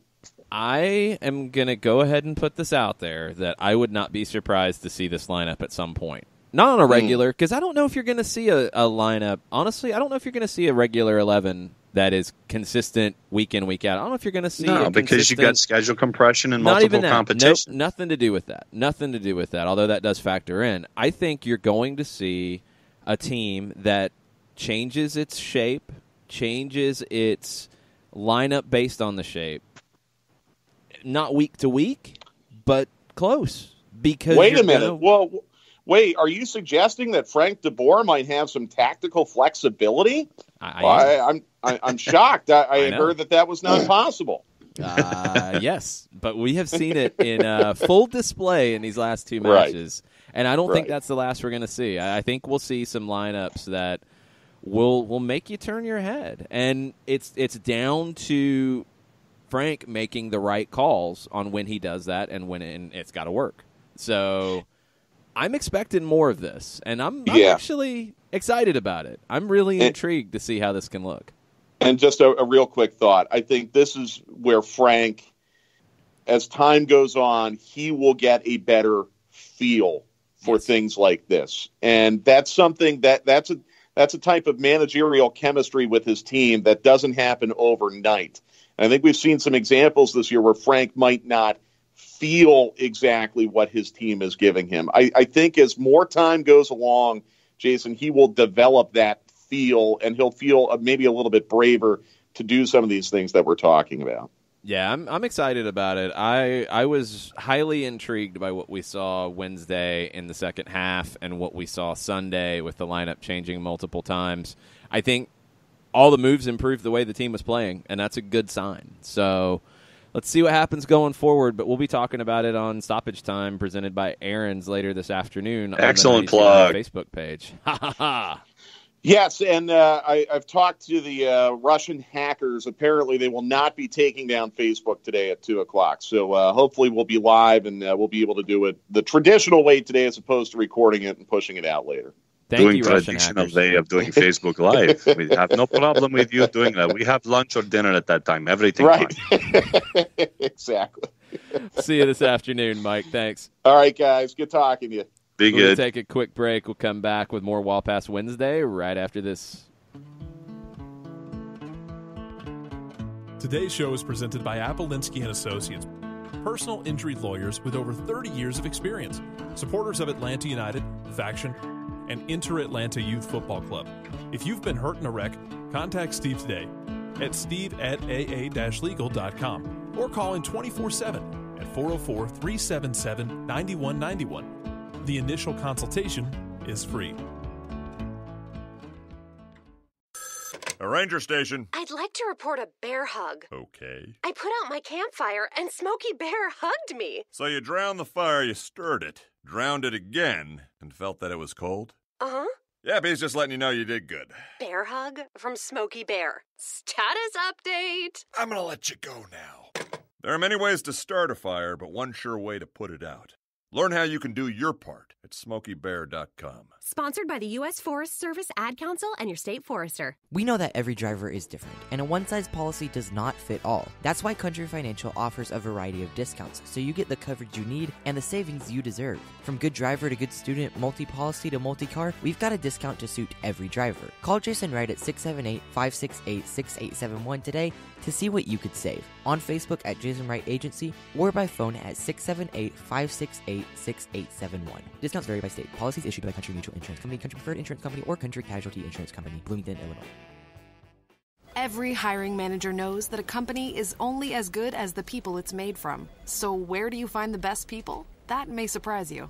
Meet the grads of life. Young adults of unique determination and experience. An ideal fit for your company in an entry-level position, internship, or even mentorship. They might not have every qualification you typically look for, but they're exactly who your company needs. This is talent worth knowing about. Go to gradsoflife.org to learn how to find, cultivate, and train this great pool of untapped talent. Brought to you by the Ad Council and gradsoflife.org.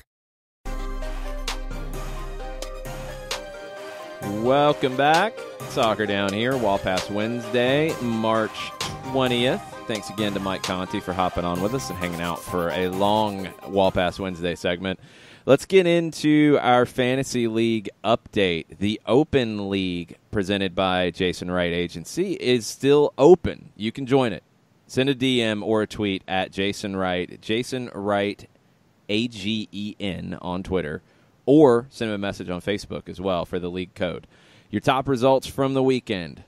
The best team name I've seen so far, Bleach Blonde Barco, 124 points, top 10 of all MLS fantasy. Number 2 in the Open League was Soccer Specific Fantasy Team at 101 points. Joseph Martinez uses the Oxford comma at 99 points. The commissioner approves of the team name and the Oxford comma. I do as well. Yes. Nice team name. You should get bonus points for that. Team rankings in the Open League. Soccer-specific fantasy team is first. Joseph better than CR7 in second. Tied for third, ATLians and FC Apogee? Epigee? Lethal Weapon? Yeah, Epigee. Do I need an explanation on what that team name is? Because I don't know. It's the Epigee is the highest point of something. Okay, so the highest point of the Lethal Weapon? I don't know. So the highest point of Lethal Weapon. No, it's not a lethal weapon. It's a lethal weapon. It's an N. Oh. That's why I don't know. Yeah, so Lethal Weapon I don't know. Epigee I know is the highest point of something. It's APOGEE. Uh-huh. Yeah, highest point. Yeah, as Webster says, quote, the highest point in the development of something, a climax or culmination. All right. Well, they're third. Tied for third. The Pro Rel League, you've got 3 teams that are undefeated, 3-0-0. Soccer-specific fantasy team, Camdo Attitude, and Port City FC. Good matchups in Week 4, according to the commish. You've got Goldmine FC versus La Cucarachas. That's another good team name. Black Star FC versus Brachiosaurus. Nice. Good team names. I like this. Brachiosaurus. The commish drops a tip for match Week 4. There's only 5 games, 10 teams playing due to the international break. Check the international Cincinnati. call-ups. Keep those in mind when making your picks. Just yelling Cincinnati is not a good tip, John. You need to give more specifics than that. For instance, according to the commish, Zardes and Trapp have been called up from Columbus. Think about how those call-ups can impact the rest of a team's performance. I'd say think about who could replace those guys as well and who's going to get an opportunity that might not have had it. Bonus tip from the commish, pick a captain that will play. Why the Jersey Boys didn't have Kaku on the field is baffling. He and Armas must not have been playing nice together because it was reported there was some internal issues about the tweeting, and the commish is not happy about this. And the commish had a bad week because of this.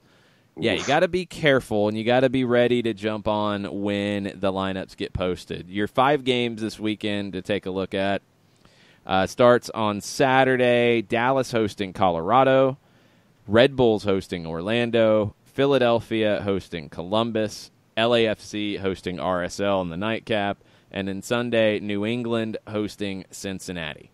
Those are your 5 games to look at in terms of the Fantasy League. Guys, I would say to take a look at off the top of my head, Bradley Wright Phillips against Orlando because, yes. Vela? Potentially. Real Salt Lake does have a red card replacement they're going to need to throw into the back line. So, yeah, that could work. Dallas, maybe Maxi Urruti would be one to keep an eye on. I think you could look at, from a defensive perspective, maybe Red Bulls defenders, but not Aaron Long because he's not there. Parker? Maybe. Yeah, you could look there because I don't think Orlando's going to score a lot because they haven't. Cincinnati, New England's kind of a weird one because I don't know what to make of New England, and Cincinnati's missing a few folks. So maybe Fernando Adi in that one. Might be worth a look. On the New England side, Mancienne. Why? Just wanted to see what your reaction was. Why? Why would you even say that? He gets so paid a lot of money, but so he doesn't perform. Yeah, no. I don't think that strategy works, John, and I don't try to mislead the listeners. I think that's a poor way of trying to do well. Trying to get into the Pro Rel League. No, that's a poor way to get there, John. That's Italian shenanigans in league play. That's Juventus style. Don't get a Leafy fired up. No, about I was that trying stuff. to. That was the whole point. LAFC. Who would I pick out of that one? Maybe a Walker Zimmerman. I think he's got a point to prove. He didn't get the call up, and I don't think he's happy about it. Yeah, that was the one that stuck in my head when you were going down the LAFC rabbit hole. Yeah, these are the kind of weeks, I think, in the fantasy competition that you see who's really paying attention, who's deep diving into teams. I mean, you've only got 5 games to look at. You got to change your roster up a pretty good bit to pull guys out of it who are either not there for international duty or not playing this week. Marco Fabian. He is back, and he is rested, yes, and it's Fabian. He's Fabian. I just like the Wells Fargo commercial. Yeah, and it's Fabian. Hi. Columbus, who would benefit without Jossie Zardes, without Higuain. Will Trapp? Higuain could be one of those guys. You want a wild card flyer on a player that I really liked last week was Robinho from Columbus. Maybe this is his breakout week. He got the start over Justin Merrim. We'll see if that continues.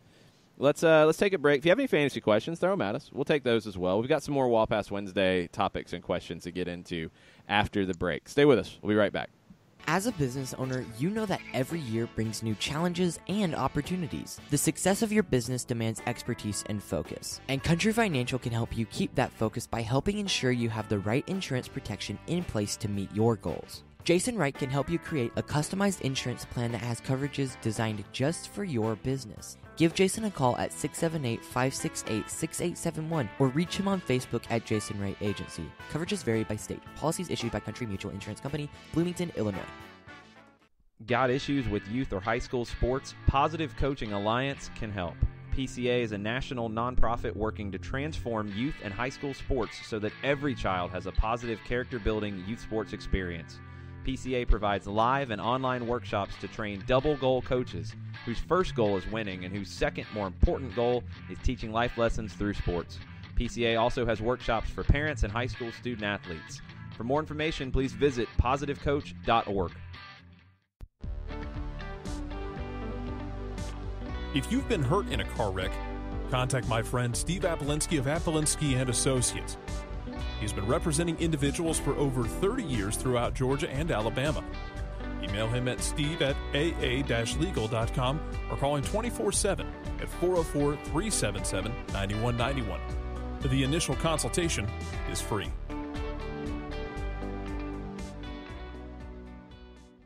I adopted Bento in 2010 from a shelter.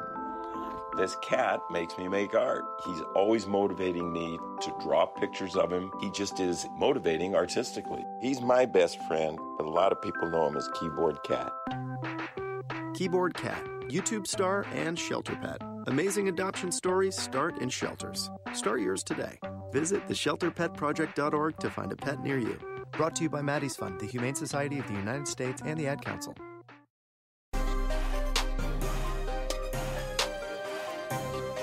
Wall Pass Wednesday, lots of different topics to dig into on SDH today. Jason Longshore, John Nelson leading you through a Kenny international safe. break edition. Kenny safe, John. We talked about this during the break. Safe. It's safe. That's what he said. Safe. It's Kenny safe. And he didn't really do much last week, did he? No, still averaging 5 points a game, and he's playing New England. Yeah, I mean, I think he's a potential game changer for them, but I expected more in week 2. Or week 3, but actually. No. Sorry. Week Yeah, 2 for him, week that, 3 total. The last segment actually gave me the opportunity to change my team because I did have a lot of guys that were out on international break. See? Got to pay attention to these things. Let's look ahead at something going on in the women's game that needs to be discussed. This is cool. This is very cool. This is a big deal. The FA Women's Super League. So you're like, what is that? That's the top flight for women's soccer in England. It started in 2011. When did the NWSL start? 2012, 2013? Somewhere in that ballpark. So, like, right after it. The WSL, the Women's Super League, started in 2011 with 8 teams at a semi-pro level. Now it has 11. It's fully professional. And now they have a title sponsor in Barclays, multi-million-pound deal in a 3-year deal here for the English Women's Super League. BBC Sport reported it. Understood to be worth more than £10 million, $13.2 million over the term. So, three and some change. Well, actually, no, 4 and some change in dollars each year. Not a huge deal, but still, it's more money coming into this league. The league will be rebranded as the Barclays FA Women's Super League. A £500,000 prize fund will be created. Right now, there isn't one. In a statement, the English Football Association described the partnership as, quote, the biggest ever investment in UK women's sport by a brand. Barclays is also sponsoring a schools project to increase female participation. This is big, and we've talked about the women's game in the U.S. We've talked about things that are unique about it, that are weird about it, that things that need to change about it. One thing we've never seen at any level of a professional sports league in the United States that I can think of, and tell me if I'm wrong, is a title sponsorship for the league. I'm a little surprised by that. Yeah. No, I can't. Yeah, and think of the dollars that could be attached to something like that, and honestly, soccer seems to be the logical starting point. Oh, by the way, the NWSL is perfect for that. Just before Thanksgiving in 2012, so I guess it started 2013, but it was organized just before Thanksgiving in 2012. So 2 years later, it has 2 less teams right now, and one of them is a half team until they get Sky Blue FC right. So yeah. That's not good. It's not a good situation for the NWSL when you're seeing these types of deals happen. I think a title sponsorship for the NWSL would be a way to look at it. Now, look, the NBA, the NFL, Major League Baseball, they don't need title sponsorship. Their brand is valuable enough on its own. Oh, NASCAR. It's probably more valuable without it. NASCAR has had competitions with a title sponsor, correct? Yeah. It's not NASCAR. It's not so-and-so NASCAR, but it's the Monster Energy Championship Series. It's the Gander Mountain Truck Series. It's the Xfinity Series. Yeah, if you think of NASCAR as the governing body for stock car racing and or trucks and all that, then, yeah, that makes sense. So they've had it. They're the Winston Cup is what I always remember it as. Yes. That shows you how old nothing I am and where I grew up. Nothing like promoting smoking to get you to have a product. Hey, it worked. And it's not doing so well without all those promotions going on, so welcome to NASCAR. Beyond that, yeah, you haven't seen it with a team sport. I think it would be a good opportunity, and I think the NWSL needs to look at these sorts of things going forward. We had a question on Wall Pass Wednesday from Caleb Cook about, I'm going back to it, about the women's game. I can't find it. About MLS involvement and should it be more of a focus. I think it's growing in that direction. I don't know if it should be mandated. I don't know if I'm a fan there. But found it. Go ahead. Read it. MLS. So upon further research, MLS encourages its owners to invest in NWSL teams. However, there's no financial incentive to do so, and it is not a partnership. Yeah, it's not a partnership, and I believe the next step is what he was wondering. Well, I think you're starting to see it, and I think it's that encouragement of investing in it, because that wasn't even a thing until recently. Don Garber mentioned the NWSL and the women's game specifically in his State of the League last year before MLS Cup, and might have been the first time that he was very open to seeing these sorts of things. Look, the league has to be worthy of the investment as well. And that's something that right now you have Portland with the Thorns. You have Utah. You have some other clubs that are doing okay. But if you are an investor looking to spend money, and I'm sorry, it needs to be looked at as an investment. It is not a charity situation. It is not doing it for the good of the game or for girls to have more opportunities. It has to be treated as a business. That's the only way it's going to survive. That's the only way it's sustainable. So right now, I think the league still has to show that it's worthy of investment. This is a big year for the NWSL in that regard, because you're seeing the women's game grow around the world in leaps and bounds at the moment. You have this deal in England, more exposure there. You have Argentina committing to its women's league to be fully professional going forward. You have Colombia, who was looking at pulling out of its professional women's soccer league. Now it's not going to do that. Mexico, their women's league is growing and growing, I think. The quality is getting very good. It's on TV regularly. I mean, I think you're at a point too where on TV regularly is important, but there are so many different ways to watch as long as it's available, as long as it's accessible. And the Yahoo deal on the NWSL, I'll take that. That's okay. Who's going to step up and grab it from a TV perspective? I'd love to see ESPN Plus do it and have some games on ESPN like they do with USL. But again, it has to be worthy as a product. And these are the things that there's not easy answers at the moment. The only way I think you see an official partnership where MLS teams are obligated to be involved in the women's game is if the MLS bought the NWSL. I think that's the way. Or if there's a business relationship, a partnership there. If it's not a true purchase, it is a business alliance or whatever. If Soccer United Marketing managed the NWSL, something along those lines. Because right now, I think there's a lot of question marks about investing in it. The Sky Blue situation's a black eye. Oh, that's got to change. Yes.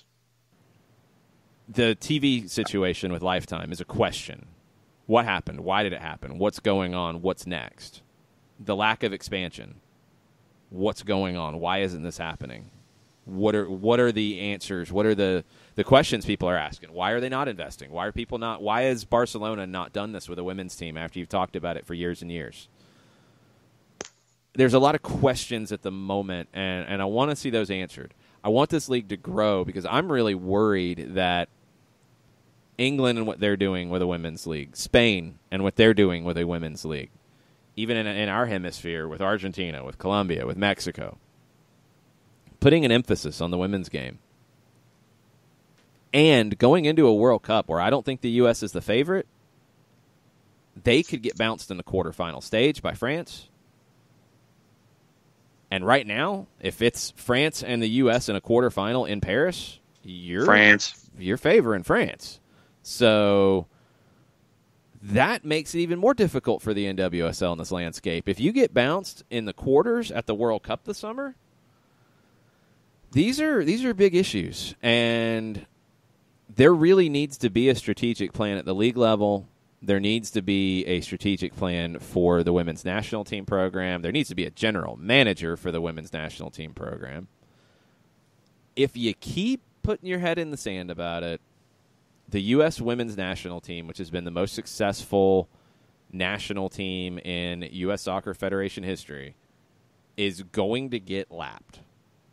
And that would be a shame with all of the resources and all the opportunities for the women's game in the United States that it's had to not get this part done correctly and to watch others pass it. That would be very disappointing to see. And I think you had the right verb, watch. The U.S., frankly, I think has waited entirely too long to try to cycle the current older players out and bring younger players in. I think that they've relied on the older players too long. I know that there's that fear of, okay, we won't be quote unquote as good if we let those legendary players go and start cycling in younger players. But how are you going to continue to further your game and continue to be as successful as you've been unless you bring in younger players and let them have their reps instead of relying on all the older players and all the veterans that have been there that have gotten you where you are? This is not dismissing what they've done. It's just that there comes a point where you've got to get ready for that next generation. And I think, frankly, that the U.S. women's national team has waited too long to cycle in those new players and get that youth on the pitch. I mean, how many times have we talked about Lynn Williams over the last year? Lynn Williams, Samantha Mewis. We can go through a lot of the players at North Carolina Courage. Yeah. And I think you've waited entirely too long to get those younger players in here so the U.S. can continue to be where it is. France is coming up now, and you've got a lot of other nations who are ready to sit there. They're not intimidated. They're not intimidated by the U.S. women's national team anymore. It's like when Tiger Woods, had his first round of injuries and came back. Then you had guys like Rory McIlroy and that second generation coming through, or that newer generation coming through. They weren't intimidated by Tiger Woods. That's what you have right now in women's soccer internationally. They're not intimidated by the U.S. women's national team. And the U.S. women's national team has waited too long. Needs to change, and I think a lot of leaders in the field need to make some decisions on how to go forward. You have U.S. Soccer managing the NWSL right now. We had heard whispers that the NWSL wanted to go in a different direction with that. Do it. And I don't know if maybe that was part of the lifetime situation, but do it. If you're not happy with that relationship, if you're not getting the attention that you feel like you need, go partner with USL. Go partner with MLS, with Soccer United Marketing. Go do something, because it feels stagnant, and it shouldn't. This is a World Cup year. This is a huge year where a lot of people are going to be looking at the women's game, and you should be being talked about and looked at in a positive sense, not in a negative. And right now, that's the concern going forward. I want to see these types of partnerships like we're seeing with Barclays and the Women's Super League. I want to see that in the NWSL. I want to see it grow. I would love to see an NWSL club here in Atlanta. I would love to see NWSL clubs more closely aligned with men's clubs, not because it has to be, because that's what it should be, because it's what's successful. Flat out. I mean, it's not about anything other than being able to leverage resources, fans, brand recognition, all of those things, instead of doing something completely off to the side. Do it like you see everywhere else in the world with the women's game. Have it be part of the club. I think that would be a great way to do this, and I'd love to see it happen going forward, and I'd love to see the pieces in place to make that happen. Hopefully it will, and hopefully it's not as a result of a poor World Cup and a bad reaction to it. Let's take our final break, come back, finish up the Wall Pass Wednesday timeline right after this. Today's show is presented by Appolinsky and Associates, personal injury lawyers with over 30 years of experience, supporters of Atlanta United, Faction, and Inter-Atlanta Youth Football Club. If you've been hurt in a wreck, contact Steve today at steve@aa-legal.com or call in 24/7 at 404-377-9191. The initial consultation is free.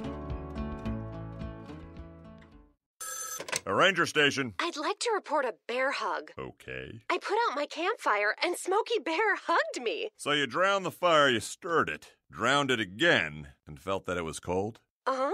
Yeah, but he's just letting you know you did good. Bear hug from Smokey Bear. Status update. I'm gonna let you go now. There are many ways to start a fire, but one sure way to put it out.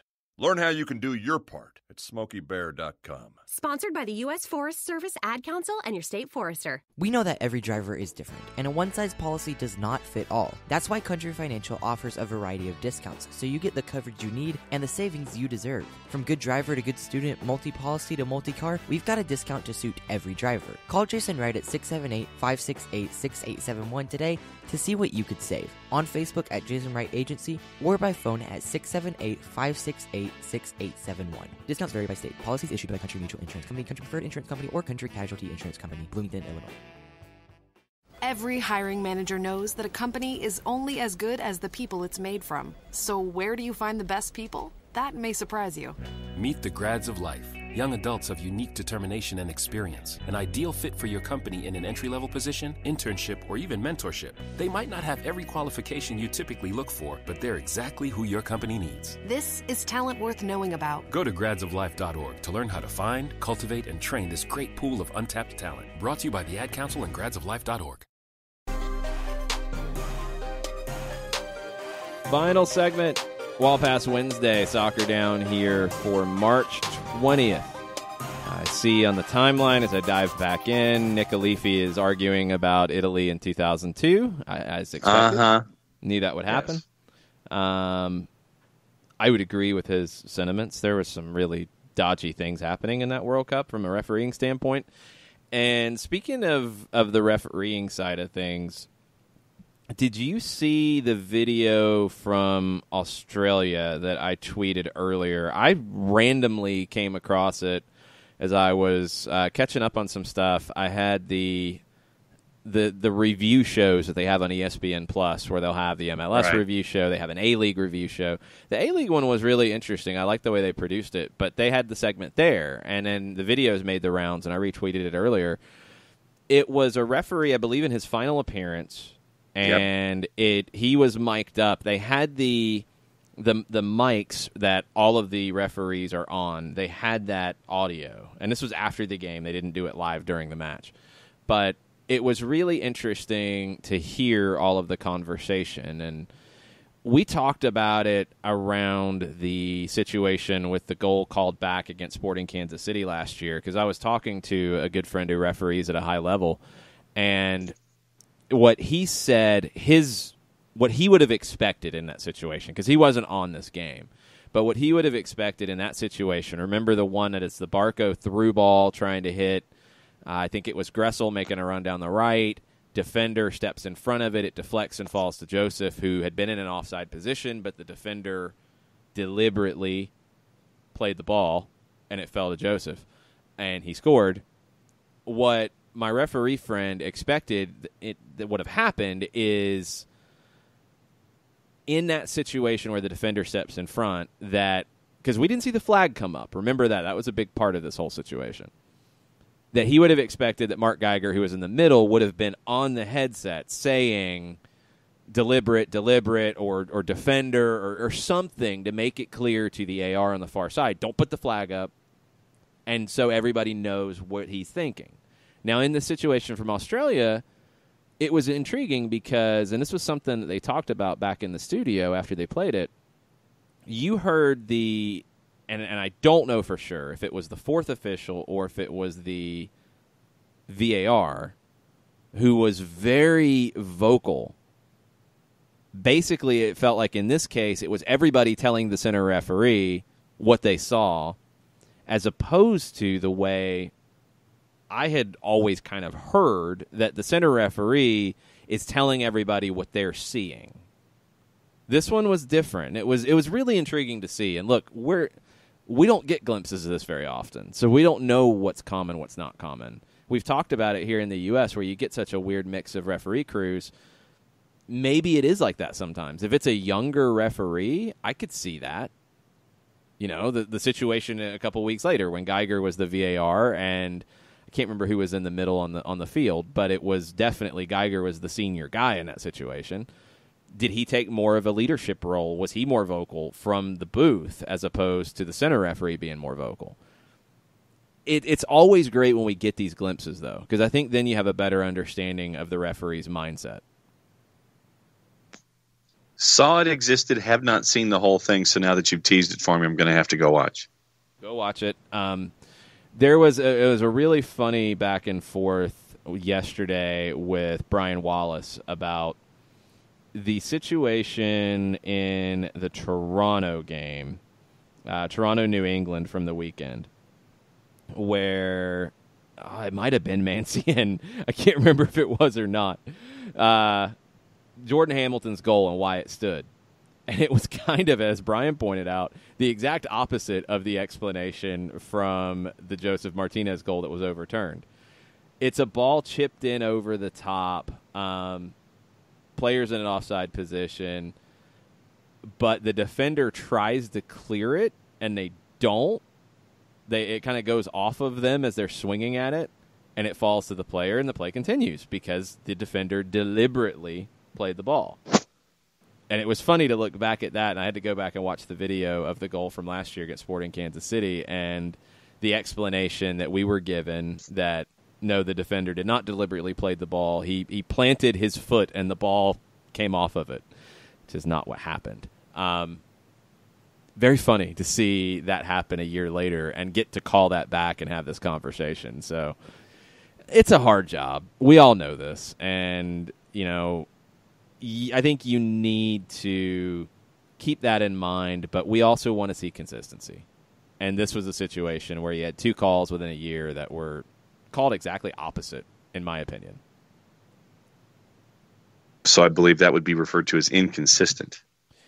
Yeah, I mean, I can't think of another situation we've had off the top of my head where is there more inconsistency or consistency? I don't know. It's interesting, though, and it's something that, just like I think the Federation needs to take more of a hands-on approach in fostering development on the women's side, they need to take a much more hands-on approach in developing referees. Right now, I feel like it's too hands-off from the National Federation, and you're not getting enough good referees coming through. Right now, you're getting a lot of good referees a lot of young referees who are being forced into action. And I hope that there's a plan to develop them. I hope they're not just being thrown out there with no lifeline. Because you've got USL League One coming online. You've got NISA coming online. You've got growth in the USL Championship. Those are all professional games that need professional referees. And you need a lot more of them in 2019 than you had in 2018. And you needed more in 2018 than you had in 2017, and so on and so forth. So I hope these new referees are getting pushed into these situations and calling a professional game for the first time. They're getting the support that they need, and they're getting help from people above them, talking about situations, talking about how you can improve. Because now you're at a stage where you've got to deal with what you're dealing with, and you've got to help these guys develop and these women develop so they continue to progress and continue to get better, because the game's not going to stop growing. You're going to have more games to call. You need more referees. No doubt. And you just lost Geiger. Want them, Some people would be happy about that, but others would realize that, hey, he was one of your senior guys. Now you lost him. Somebody's got to be that next senior guy next to Jair Marufo, and the chain needs to continue to grow. Yeah. And this way, and you don't want to put folks who would like to be referees or officials in positions where they're turned off by what's going on around them.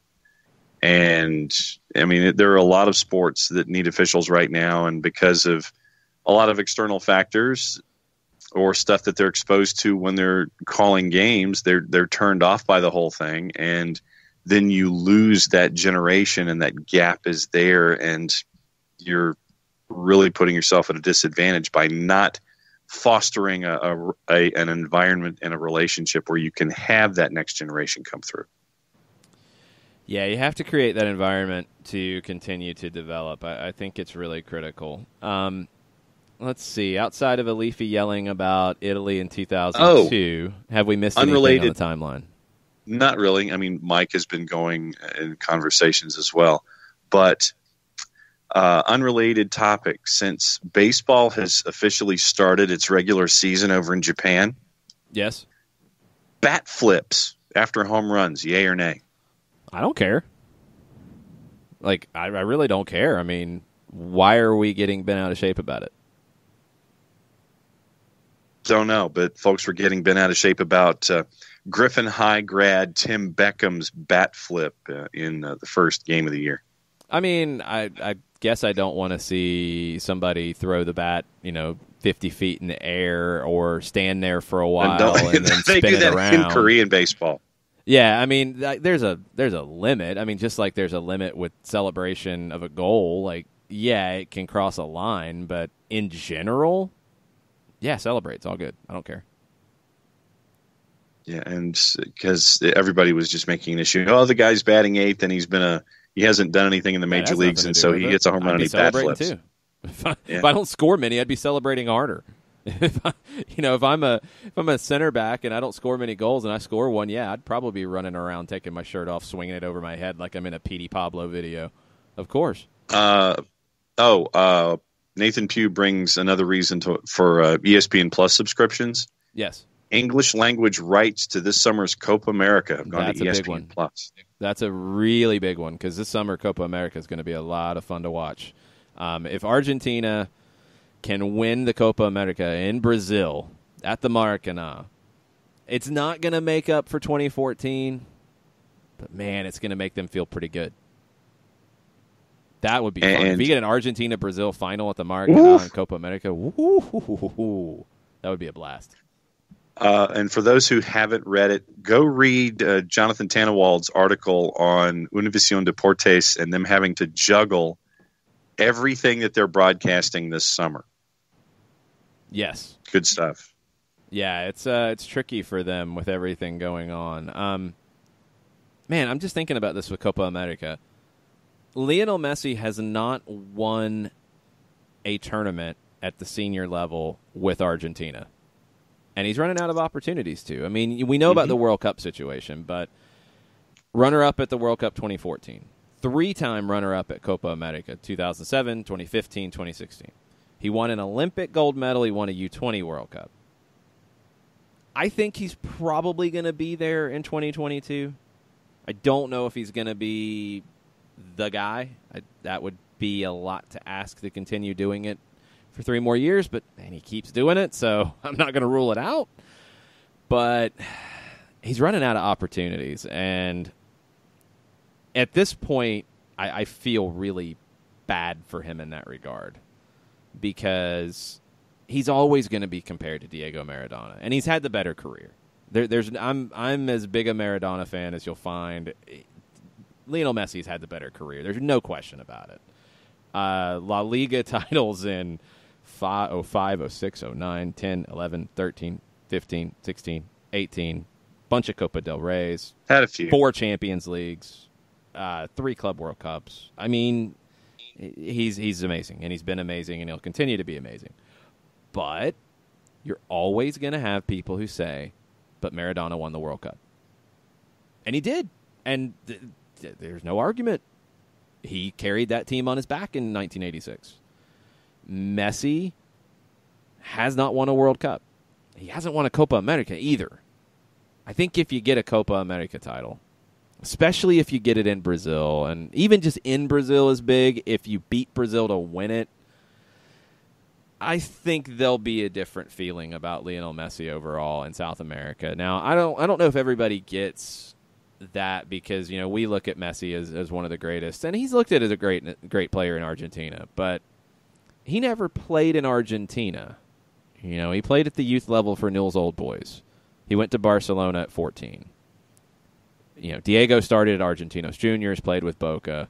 Most top Argentine players start playing in the Argentine league. Messi didn't, and there's a bit of detachment in that from the way he's seen, the way he's treated, the feelings towards him.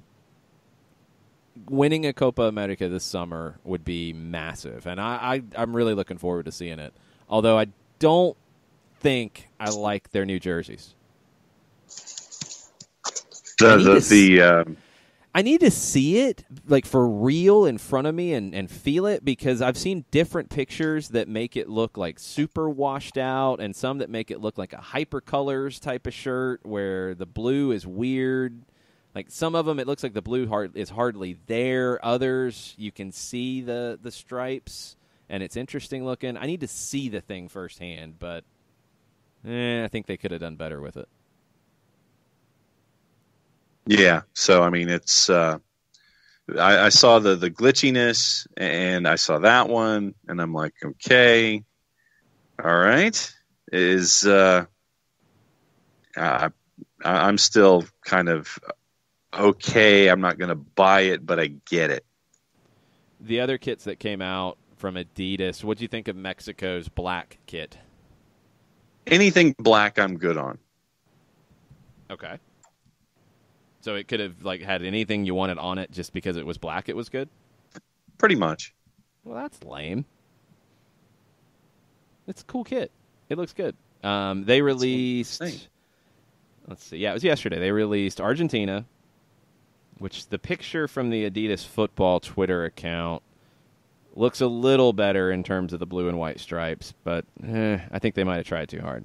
They released Mexico, which has got a lot of sublimation underneath it.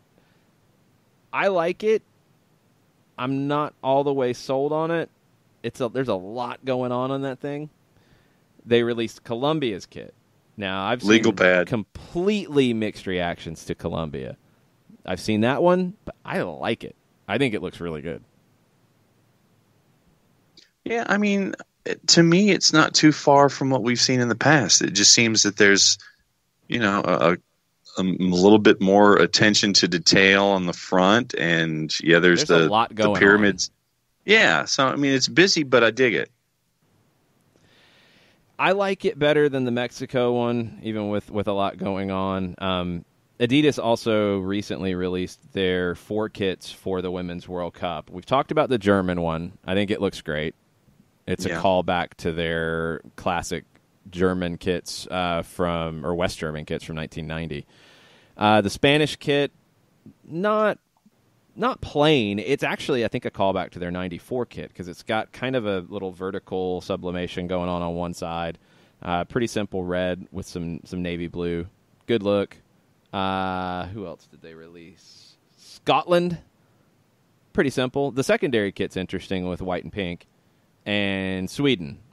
Pretty typical Swedish kit. I like these, though, because that's another one that's kind of a callback to a classic Adidas design. The ones with the 3 big stripes coming in from the sides. Sweden wore that maybe in 94.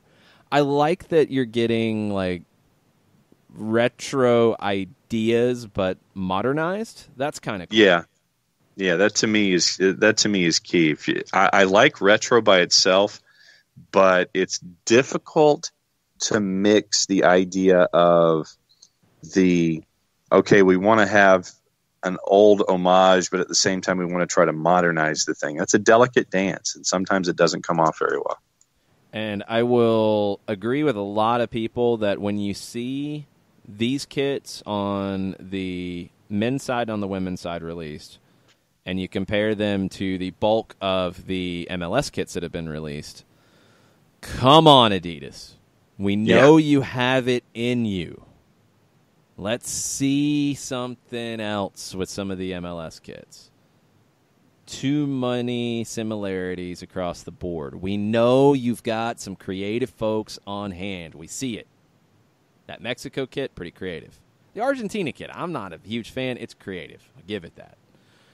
look, you're going to swing and miss sometimes, but don't do the same thing just in a template all the time. Like, can we get some different things going on? You have the ability to do it. Let's do this for next year for teams that are going to have new kits. Atlanta will have a new secondary kit in 2020.